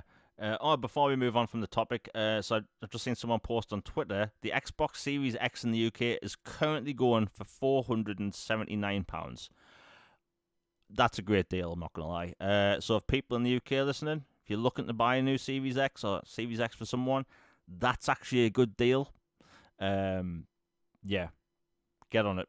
Now let's see what we got next. Yeah, and by the way, I will be talking about this next week. I got a review code off Square Enix for The Adventures of Elliot. Literally just got the Ooh. been looking for this game for a while. They got back to us, and so I'll be talking about that game in depth on Tuesday. Been looking forward to that game for a long time, and I love that 2D HD, vibe. It just works. The new Final Fantasy game that comes out in October is using that art style as well. There's something that just really works with that 2.5D stuff. I really dig it. Let's see what we got next. We'll go over all the GTA stuff because this is a meaty topic. So, Grand Theft Auto 6, arguably the biggest game of all time. My prediction 2 years ago is that this game's going to sell 20 million copies in its first week. I'm still sticking with that number. It might actually be higher. But anyway, people have been dying to know what the price is because, let's be honest, we all know that this game's kind of going to set a precedent. Anyway, the prices dropped at midnight UK time, and in the US, the prices are $79.99 for the standard edition and $100 for the ultimate edition. Now, I'm going to go over what's included before we rant about it, because for people that are listening, let me tell you, the ultimate edition kind of, unfortunately, sounds like the way to go. So this is everything you get in the ultimate edition. You get, obviously, Grand Theft Auto 6, which is a single-player game. We'll talk about the online thing in a minute. You get the vintage Vice City pack, which has all of the Miami Vice looking stuff. So there's me selling out. I love Miami Vice. It's such a vibe. You get a month of GTA Plus, which means you're going to get 500 grand for GTA Online. You get the 95 Grotti Cheetah. The Cheetah was the best car in Vice City, so you're getting the new version of that. You get the Hawk and Little Morgan revolvers. That's those really cool revolvers with the sniper scopes on them. So that's in this. You also get personalized weapon variants. So that's going to be included in this. You also have Vice City style outfits, which are exclusive to this. You have Jason. By the way, I don't think any of this is good in the sense that, hey, we get charged for this. I think it's kind of scummy. Because the stuff I'm about to read out is actually stuff that should be included in the main game. So Jason's safe house vehicles, where you can switch gear, and you can fish in your house, all this stuff. So Jason's safe house vehicles are locked to this. The Gandavo retro build car is exclusive to this. Ride Out custom mod shop. So this mod shop is exclusive to the Ultimate Edition, where you can customize your cars in certain ways. Sarah's I can't speak today. Sarah's Salon, which has exclusive haircuts and all that stuff. You have a speedboat, which is exclusive to this version, which has a weapons crate built into the boat, which you can use, as you're doing GTA style things. You have the stock 305 clothing store, so that's right, you have a whole store exclusive to this version. You have the 67 Vapid Dominator buggy. So that screenshot that's going around with the buggy in the mud, that's exclusive to this edition. Next up, you have the Electric Fang Tattoo Parlor. So this certain tattoo parlor is only exclusive to this version of the game. You have the One-Eyed Willie's mod shop. That's another car mod shop that's exclusive to the Ultimate Edition. Next up, you have Good Time Gear, which is actually some really cool Vice City dinosaur-inspired stuff, such as, T-shirts, caps, sunglasses. Next up, you have the PTT Young's Good Store. This is a good store that'll sell you certain outfits and items that's exclusive to this version. And lastly, we have the classic car collection. So yeah. Now, let me get all that stuff out of the way. That is a bunch of cool stuff, and that is more stuff than we normally get in Ultimate Editions. That being said, locking stores from in-game to a Ultimate Edition is a scummy move. Absolutely scummy. Because I'm looking at this list, and I'm thinking you have arguably some of the most interesting items that will be in this game locked behind a $100 version. And it turns out over 80% of people that have pre-ordered this so far, allegedly, have pre-ordered the $100 version. So yeah. And by the way, I'll get the UK stuff out quickly. So, Logan, you've probably seen my post over the past year or two talking about how we can't accept $80 prices, right? Yeah. So I will die on this hill. I said it again yesterday, and I'll continue to say it. Games should not be $80. And another reason I say that is because in the UK, we get absolutely screwed. A lot of companies don't do regional pricing, so they will just take the dollar symbol, remove it, and put a pound symbol, which means we pay more with the same number. So let's say a game is $70, we pay £70. £70 is $92, right? Which is why a lot of us UK folk keep telling Americans to, hey, let's keep the game price down a bit because, we're going to get screwed over. And then Australians get screwed over even more. Canadians get screwed over as well. So it's not pretty. Anyway, the UK price drops at about 1 a.m. It's $69.99 for the standard edition and $89.99 for the ultimate edition. So the price is a lot less than I thought it was going to be in the UK. That being said, I still think games shouldn't be £70. Logan, I've been rambling for 10 minutes about all this GTA stuff before we talk about this in depth, but what's your thought on the price and everything included? That all those quote unquote analysts and people say or suggest or think it should be this price, congratulations. You got Yep. what you wanted. You got your monkey paw. And yeah, so $80 for a base edition, which isn't even the full game. Yep. Like hiding stores in a game. I get cosmetics being in a different thing, but hiding actual stores and locations in a game to an edition that's $20 more is just like that's a whole nother level of scumbag type thing. Like Yep. unprecedented. Like we've I've already said my piece on 2K and how they do things in the past, but chef's kiss, buddy, you've outdone yourself on this one. Like, and we haven't even gotten to the physical but not really edition and all the other stuff. It's just like, you know what? Screw it. I'll just say it anyway. Um, I'm not buying it for a while. I'm just not. I will buy Godzilla and heck, I'll throw a bone out and buy Barbie too to support them as well in November because one, they're creative and different and they're retro and remastered and brought back, but also they're not trying to royally screw you over or rob you blind in daylight with the pricing and the scumbag features. It's like you know what you're getting and it's honest to goodness good stuff that you want. And it you can buy both of those and still pay less. Then it's just insane. Like I get it, GTA is a phenomenon. It's gonna be fun. People are gonna like it. But honestly, we haven't even seen gameplay much. Yeah. What if it just isn't that good? What if it isn't manna from heaven and the best thing since sliced bread? What if it's just okay? What if you got grabbed by the balls and paid $100 for a mediocre game? Well, how about that? What would you feel then? Yeah. Look, I think the game's going to be good, but like this game has so much like hype, like so much anticipation. Like, can this game live up to its expectation? Because I've seen people post some outlandish stuff what they think they're going to be able to do in this game. There's this thought that people are going to be able to live a second life in this game, that it's going to have all this simulation stuff where you can go shopping, like literally just pick up any object in the game like you're a real person, like stuff like that. That's not going to be in the game, right? It's a Grand Theft Auto This game. isn't Half-Life 3.5. Yeah, and like there's this weird thought, like, and I get it. It's been a long time since we've had a Grand Theft Auto, but like Grand Theft Auto, right? Really think about all the gameplay mechanics in five, right? What could you really do? You could walk, you could run, you could shoot, you could drive.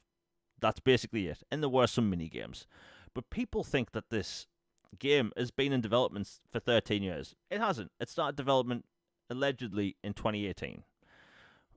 But like this game isn't going to be some game changing thing. And I say this as someone, I'm excited, right?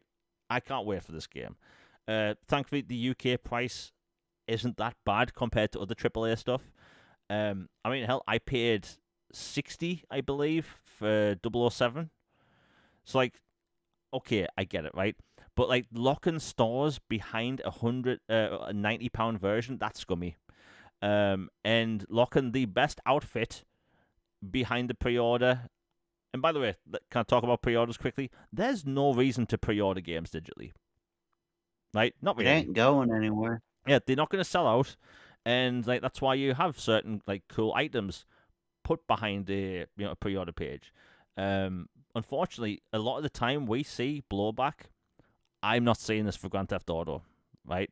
A lot of people were saying like, look, Assassin's Creed Mirage, right? I loved Assassin's Creed Mirage. Love that game. That game had a really cool pre-order bonus mission, which you could not play any other way unless you pre-ordered it. And I missed the pre-order cutoff for that mission by about 5 minutes, right? So like, I will never get to play this mission because I missed this thing by 5 minutes. And it really annoys me. You know, a lot of other companies will get like Ubisoft. Let's be honest, Ubisoft gets dragged over everything they do, right? EA, everything they do. Take-Two gets a massive pass, right? They get a massive pass, and I've seen this in my feed. Like, Logan, you've seen this as well. Like, I'm willing to pay anything for GTA, right? Anything. I saw today someone talk about how they were willing to pay $1,000 for GTA, right? Oh, it's past glazing at this point. It is like downright like yeah. Yeah, and, At this and point. and bear in mind, this is just Grand Theft Auto 5. This isn't the online thing, right? Do you want to hear my wild theory? So I'm looking at Rockstar's page right now, and there's no mention to online, right? So I have this theory that they're going to come out with the online later, like they did with 5, but I think they're going to charge extra for the online. I think that Bet it's a subscription. yeah, well, they already have GTA Plus, so it might be tied to that. We don't know. But I'm looking at this right now, and it just says Grand Theft Auto 6 is a single player game.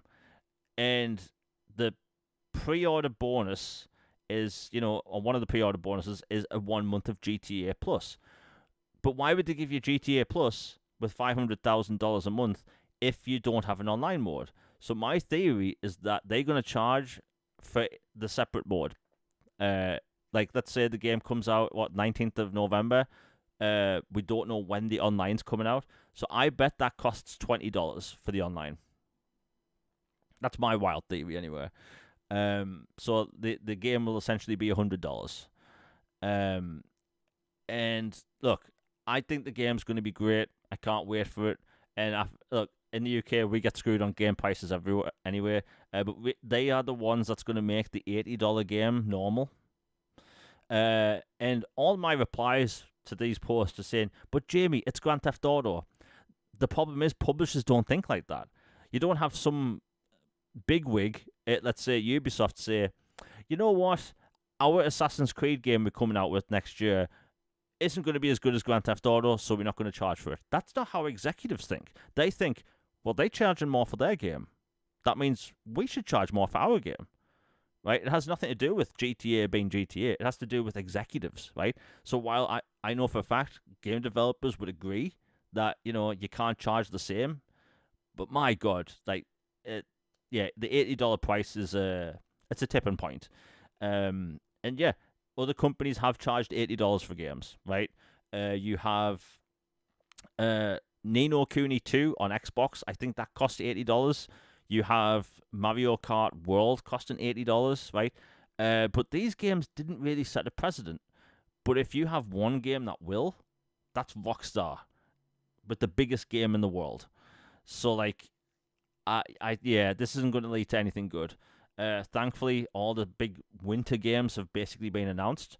So like, not this year. I don't think you're going to see any price hikes for games outside of GTA. But I think next year you're going to see games cost more.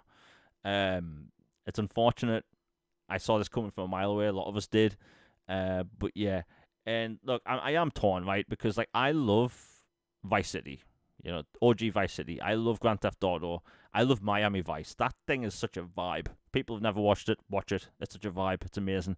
And they've arguably unlocked the biggest or the best outfit, in my opinion, behind the pre-order. So that means I have to pre-order it. that being said, I could just pre-order it the day before it comes out and get the outfit. But Exactly. yeah, I completely get why people will boycott this. You said you're not going to get it at launch. And like you said, the disc thing. Logan, how many times have we seen over the past 2 years where a developer hasn't included a game disc and they've been raked through the coals, right?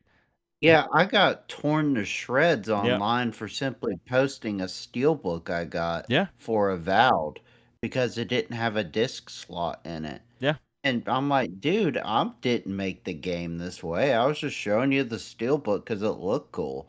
And like it is just asinine. Like the audacity to say you're making a physical edition and then it's not even a disc. It's like, what are we doing here? yeah. Uh, Really? And like one of the biggest things of getting GTA physically in the past was like, hey, you get a big cool map inside. So you get your physical disc, you get your map, and maybe like a reversible cover. But now you're gonna have what, a game case with a maybe a map in it and a digital code. Okay. $100 coaster. Yeah, $100 coaster. Someone did reply to me before saying that the disc version's coming out in December. So like, if that is the case, that's going to sell like hotcakes at Christmas. But yeah, the whole price thing I don't agree with. I think it's a bit scummy. I will never agree with a price hike. It's stupid. But and the fact that they haven't dropped a gameplay trailer, like they the only ones that can almost crash the internet with a pre-order page, not show gameplay, and have people going online saying, "Yeah, I've spent $100 on it," before seeing gameplay. Now, bear in mind How is that not a major red flag by now? yeah. So I was thinking back before about Grand Theft Auto 5, right? When that game was announced, it had two cinematic trailers. It had gameplay in the second one, I think, but then they had a full like I think it was like 3 minutes of gameplay of like one of the heists, and that basically showed off people the mechanics in the game. We haven't seen that yet. So even though they have got months to go, and I'm sure they will, uh, having pre-orders for a game before gameplay is like that has to be an industry first, or at least the most notable one, because like you can't have people spending $100 on a game and they don't know what it plays like or looks like. Like, yeah, I'm looking at these screenshots right now. Gorgeous. This game looks fantastic. But what if it doesn't play good? One of the things I never liked about Grand Theft Auto is pressing A to sprint.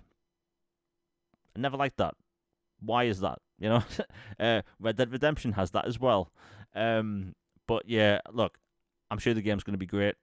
Will it be this life-changing alternate experience some people think it's going to be? No, it won't. Is the economy going to collapse that day because everyone's off work? More than likely. I mean, look, I've seen in advance that there's certain businesses closing down for the day for when that game comes out. By the way, Logan, when you were at school, did you ever stay off for a video game? Not personally, no, but I knew people who did. I did. I was always a big fan of the midnight launches, though, Yeah. for sure. Oh yeah, no midnight launch for this in the UK, as far as I know. Because almost all of our game stores are shut down. I think if this does get a midnight launch, it'll be in the US. I think it'll probably be one of the last midnight launches. As far as I know, the preload begins November 12th. But yeah. Oh, and we'll talk about the marketing thing quickly. So the PlayStation tagline is "It plays best on PlayStation 5." There's the listing of 3D audio.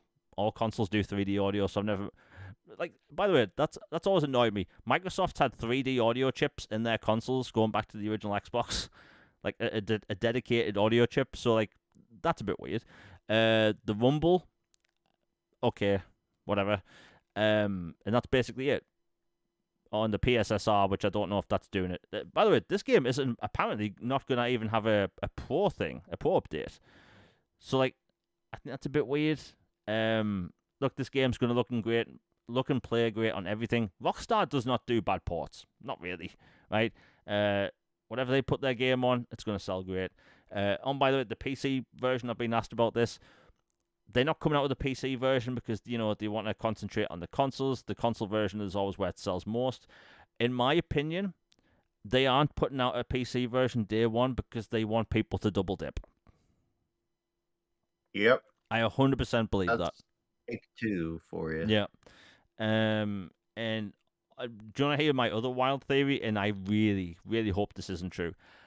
I bet, Okay, what? I bet it doesn't have crossplay, so it makes people buy it for both of their consoles. It Because would be on brand, wouldn't it? yeah, because if you like own like my friend that owns a PlayStation, right? He wanted to play Grand Theft Auto with me, right? Grand Theft Auto Online, right? And I had to tell him there's no crossplay, right? All these other companies they've been putting crossplay in their titles for years now, and Rockstar they don't, and I haven't seen any mention of them ever putting it in the future, which is kind of worrying. But yeah, uh, Rockstar did yeah. What a weird day for gaming, you know. Rockstar raised the prices. UK not too bad. Apparently Canada's absolutely wrecked with the price. Australia as well. But yeah, Logan, have you got anything else to say on Grand Theft Auto before we change the topic? Oh, just that. I just think it's a shame Take Two is the way they are, Yeah, and that the industry is the way it is.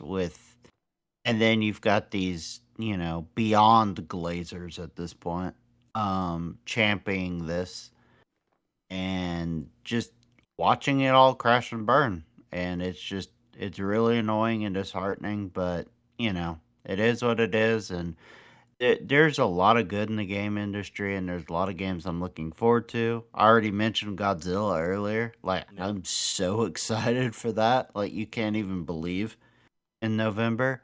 So it's gonna be a good year. I just think the news cycle lately has just been kind of like just a cluster. It's just been really angry.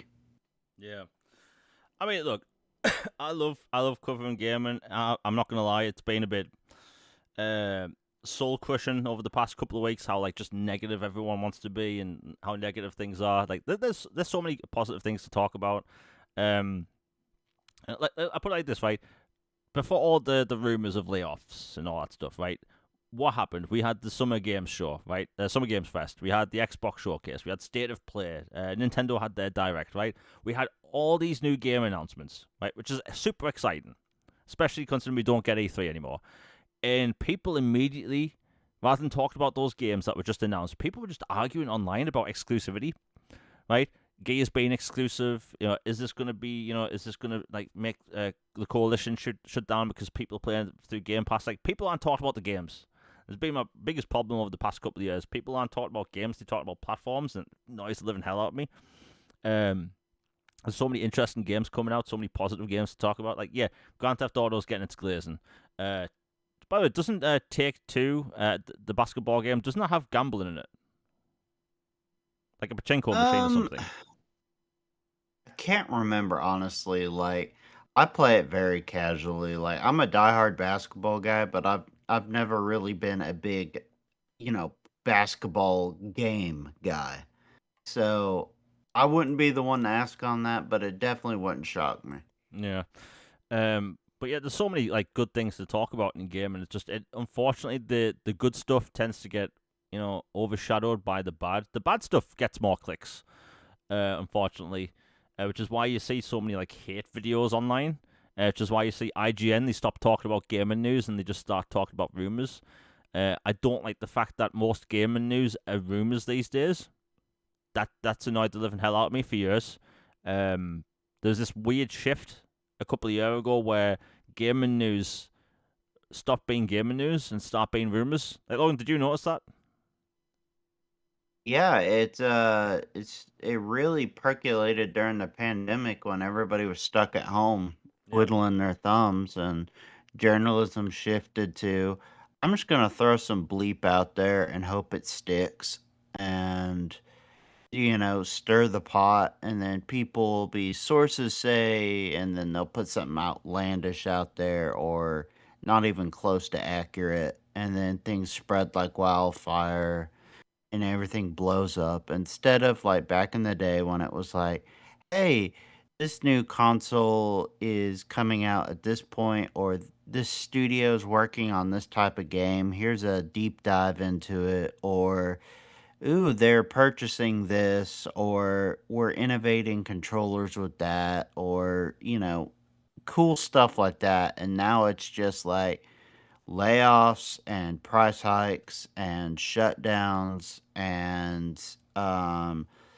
unionization of this, or the fans mad about that. It's just the cycle itself has become algorithmically hateful. If that's even a term that's existed before, I don't know, but it has become that. Yeah. I just saw Nick in chat wrote that Arkham City had pre-order missions where you play as Catwoman.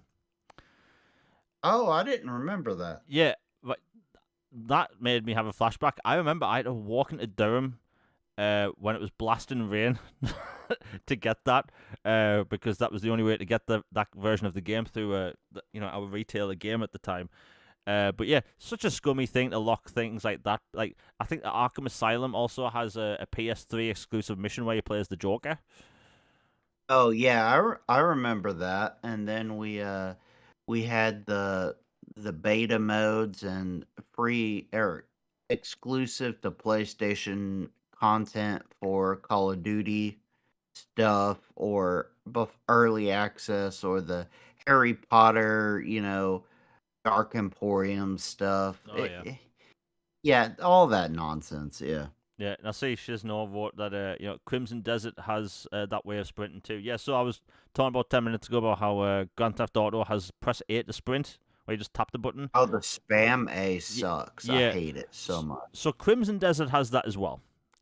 And the reason why I give Crimson Desert a pass is because if you just tap A once, your character goes into a jogging animation where you don't have to hold the button down. So like Okay. so like you have jog, then sprint. Uh Crimson Desert gets a pass from me because of that. That game is phenomenal. I have been told I glaze that game too much, so I'm keeping the glazing of Crimson Desert down a little bit. I probably glaze it again on Tuesday. And funny enough, the last topic we have for the show was actually do we think the consoles are going to get delayed, which we talked about before, kind of. Uh, Honestly, I'll go over this quickly.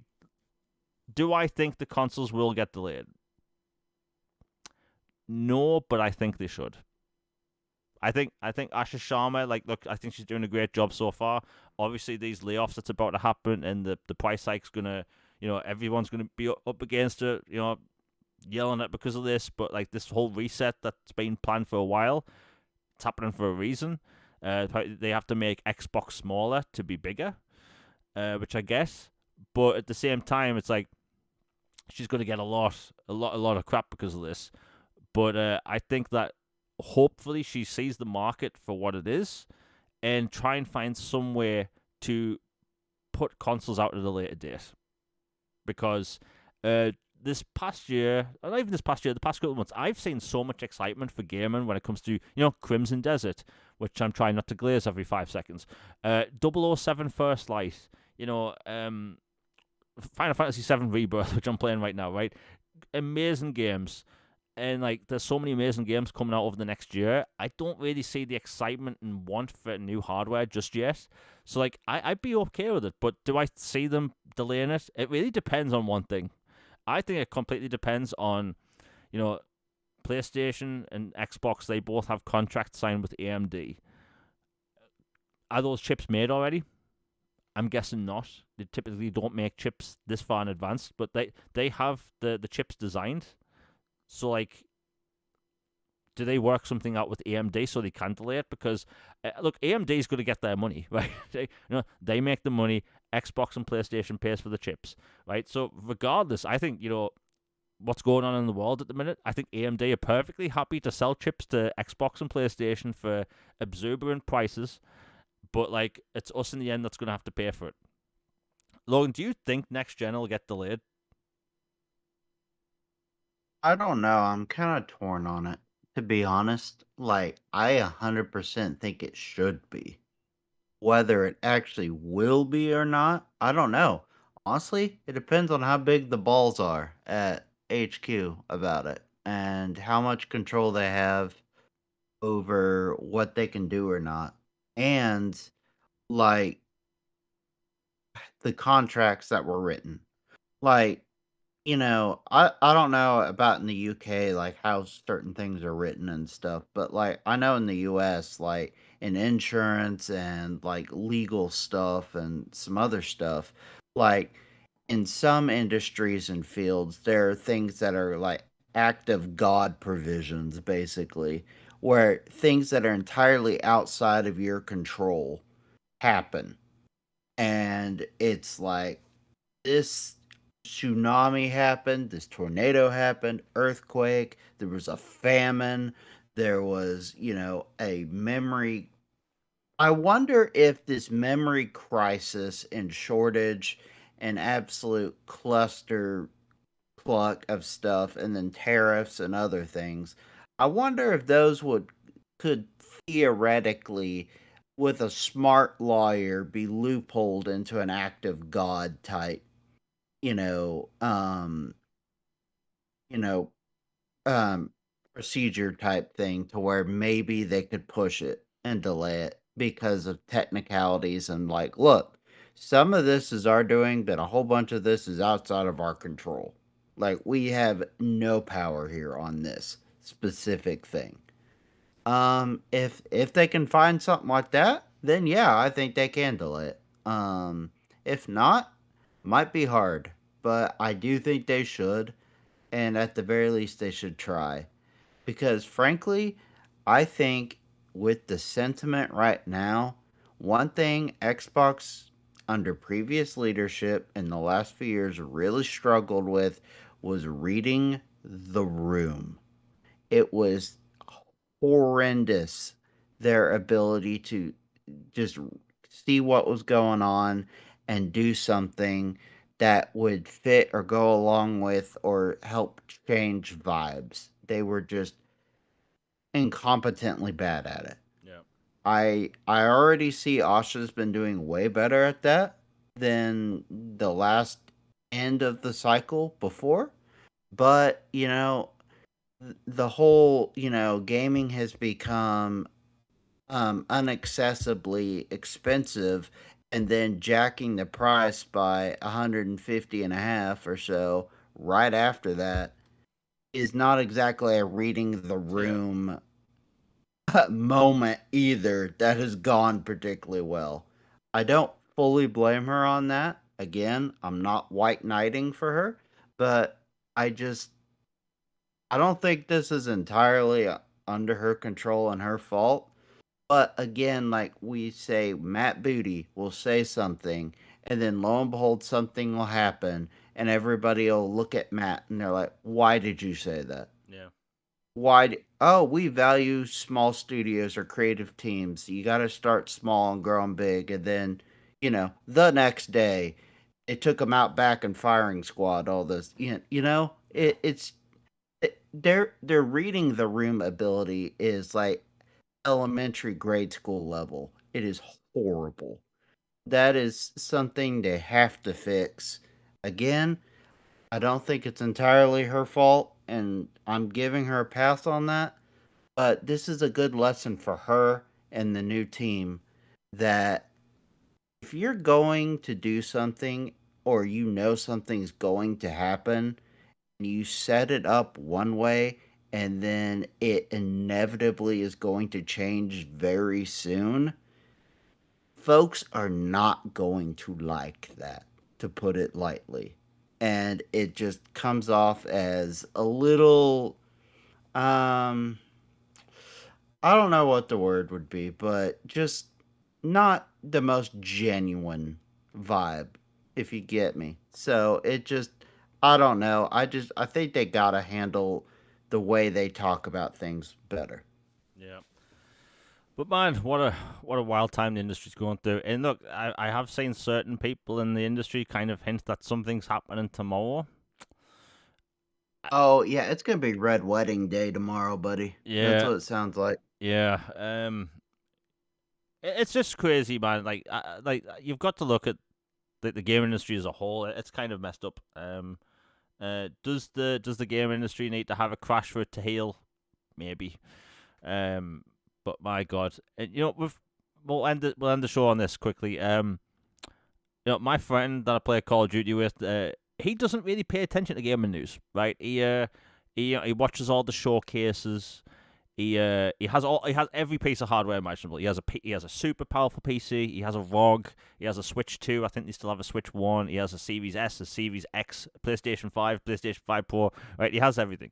Right, and even though he prefers PlayStation, he still wants Xbox to do exclusives, which I think is actually a cool take from him. Because you'd think, oh, he would want to play everything on his preferred platform, but he sees the advantage in competition, right? But he said something to me, and I never really thought about it. Right, he loves the God of War games, right? The newer ones, the Norse mythology ones, and we were talking about like all these layoffs and stuff, and the games being made, and he said that if that Lawfare, I don't know how to pronounce it, but that Lawfare game, like if it's bad, he would close down the studio, right? He's like, there should be no room to make bad games, right? Only make games people want. And then I was telling him about all these games that let's say Double Fine have made. Like I love Double Fine, that the fact that they make these quirky games that no one else makes. They made an adventure game where you play as a lighthouse and a seabird, which is really original. They came out with the Kiln, which is a party-based brawling pottery game, right? Nobody else is making that. But like he was like, well, why don't they make a Psychonauts 3? That's guaranteed money. Why aren't we getting more Fallout games? That type of thing.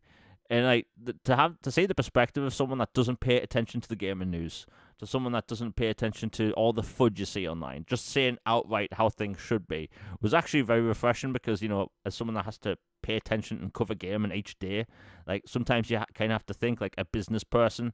But like seeing his perspective really got me thinking. Like it should make you wonder, like, why didn't Psychonauts 3 get made, right? Because that's guaranteed money. We've heard that Asher Sharma wants Fallout and Elder Scrolls to like, be more regular games and come out more often, right? Which is what we've all been wanting for years. And like the fact that a lot of studios, not just Microsoft in general, but like a lot of studios are making games that don't really have audiences. People are making games for people that don't exist. And it's like, we're talking about, what was that game that came out in January? The live service game. High Oh, the Guard. one Jeff Keighley Yeah, showed, and it got was it High Guard? High Guard, yeah. So like High Guard Okay. was made for an audience that doesn't exist, right? If you're a hero fan, a hero shooter fan, you play Overwatch or the Marvel one, Marvel Rivals, right? You don't look towards to play a game that's kind of like that. If you're a Fortnite fan, you don't play a game that's kind of like Fortnite. Call of Duty, same thing. That's why X Defiance never took off, because it was trying too much to be like Call of Duty, and it wasn't as good. And like you're having all these games that take hundreds of millions of dollars to make, take years to make, and nobody's buying them or playing them because the audience doesn't exist, right? And it's like, this is what these companies need to focus. Make the games people want. Make the games that people have been asking for. Not this like new IP with a new kind of like gameplay no one's ever heard of before, because that's risk. And like mitigating risk is a thing. But like when you have these games that take 5 to 8 years to make, you're not guaranteed sales on a new IP that's doing something different. But if you make a Fallout 5 and you tell people, hey, here's Fallout 5, we're gonna come out with like Fallout 6 in like 4 years or something like that, right? I'm being a bit outlandish with the 4 years thing, but I think people would be like more willing to buy games or play them regularly. Does that make any sense? Yeah, it makes sense to me. Um, Again, this will probably rub some devs the wrong way, but at some point, creative freedom becomes a problem for Yeah. some of these studios. Like, I like it that they were able to make these things, and I'm happy for them that they exist. And all these types of games should be allowed to exist, and there should be a place for that. But they should also have dedicated staffs to make the money breadwinner games that keep their studio alive. You know? Like Psychonauts 3, had that come out or been worked on and promoted, I don't think Double Fine would be in the mess they're in right now. Had Hellblade 2 been more of what Senua looks like it could be, I don't think they would be in the situation they're in. If, you know, some of these other studios over time had, instead of, it's like, well, we just don't want to. We don't feel like it. We want to spread our wings and try this and that. I'm like, well, that's all fine and dandy, but with what money? With what resources are you going to do this? Like, how are you going to keep the lights on, keep the family fed, so to speak? Yeah. Like, I get it. You should have creative freedom and be able to do that. But that's where a studio like Obsidian, ironically enough, Grounded saved their bacon because a small project they made was creative and brilliant and blew up and became big, Yep. while their big projects failed spectacularly, which is the inverse of generally how it goes. But I feel like these studios should have their major, like, we can count on this at the end of the day to sell, games and put butts in seats and, keep the lights on, and then have smaller teams at our studios incubating ideas and trying them instead of like, hey everybody, we're gonna take a break and try this you know, random idea game that no one is asking for, and put all our weight into it and then get that out the door and sink or swim, buddy. Let's see what happens. Like, that's just not going to work in today's world. Like, maybe it worked a decade or two ago, but in today's economy and the environments and everything, it's just like you, it's ruthless, it's cold, but you just got to understand what is gonna work and what's not, and just do it if at the end of the day, if you wanna stay in the gaming business. Yeah. The biggest thing I thought was that, when Microsoft purchased Obsidian and then Bethesda, like, I would have gotten the heads of Obsidian in a room with Todd Howard to talk about how they could make a Fallout game. Yeah, that's another thing is Todd is way too touchy with his IP. Yeah. Like, I get it. They're his babies, I get it. But you can't be Schmeagle about it. You Yeah. you gotta you gotta let them cook. They made New Vegas. In case you hadn't heard, a lot of people like New Vegas. Yeah. So clearly, these people aren't clowns. They know what they're doing. Yeah. And hopefully this stuff has been sorted behind the scenes because we shouldn't be waiting. Well, how many years since Skyrim came out? 15 years? Um, 2011 was when Skyrim came out. My God. Like, we shouldn't have this many years. 15 years ago. Yeah, we I shouldn't. was a freshman in college My when God. it came out. Yeah, we shouldn't be. We really shouldn't be waiting this long for sequels. Same could be said about Grand Theft Auto, to be honest. Um, by the way, do you know apparently Rockstar were making $1 million a week off shark cards up until recently? Man, I can't say. Man, you know what? Mama says don't say nothing if you Yeah. can't say something not. So I won't about take two on that. But good grief. But yeah. But anyway, it's been a great show. Logan, it's been great talking with you once again. And everyone in chat has been great. Now, we will be back for a new episode, same time as normal, so Tuesday at 6 p.m. Eastern. We do have some topics left which we can just go over on Tuesday as well, including the Fable gameplay stuff, because I noticed a lot of stuff in that gameplay no one's talking about. And Fable looks amazing. Yeah, and there should be some news dropping over the next couple of days, which we'll be talking about over the show. Anyway, everyone chat's been amazing. I should be dropping a video on Saturday that you might want to watch. It's got a bunch of cool new games in it that people will like. Anyway, we're out, everybody. Peace, and be safe out there. Stay hydrated. It's boiling. Don't care which country you live in. Just stay hydrated and be safe over this next couple of days because my God, I'm almost passing out right now. Anyway, we're out, everybody.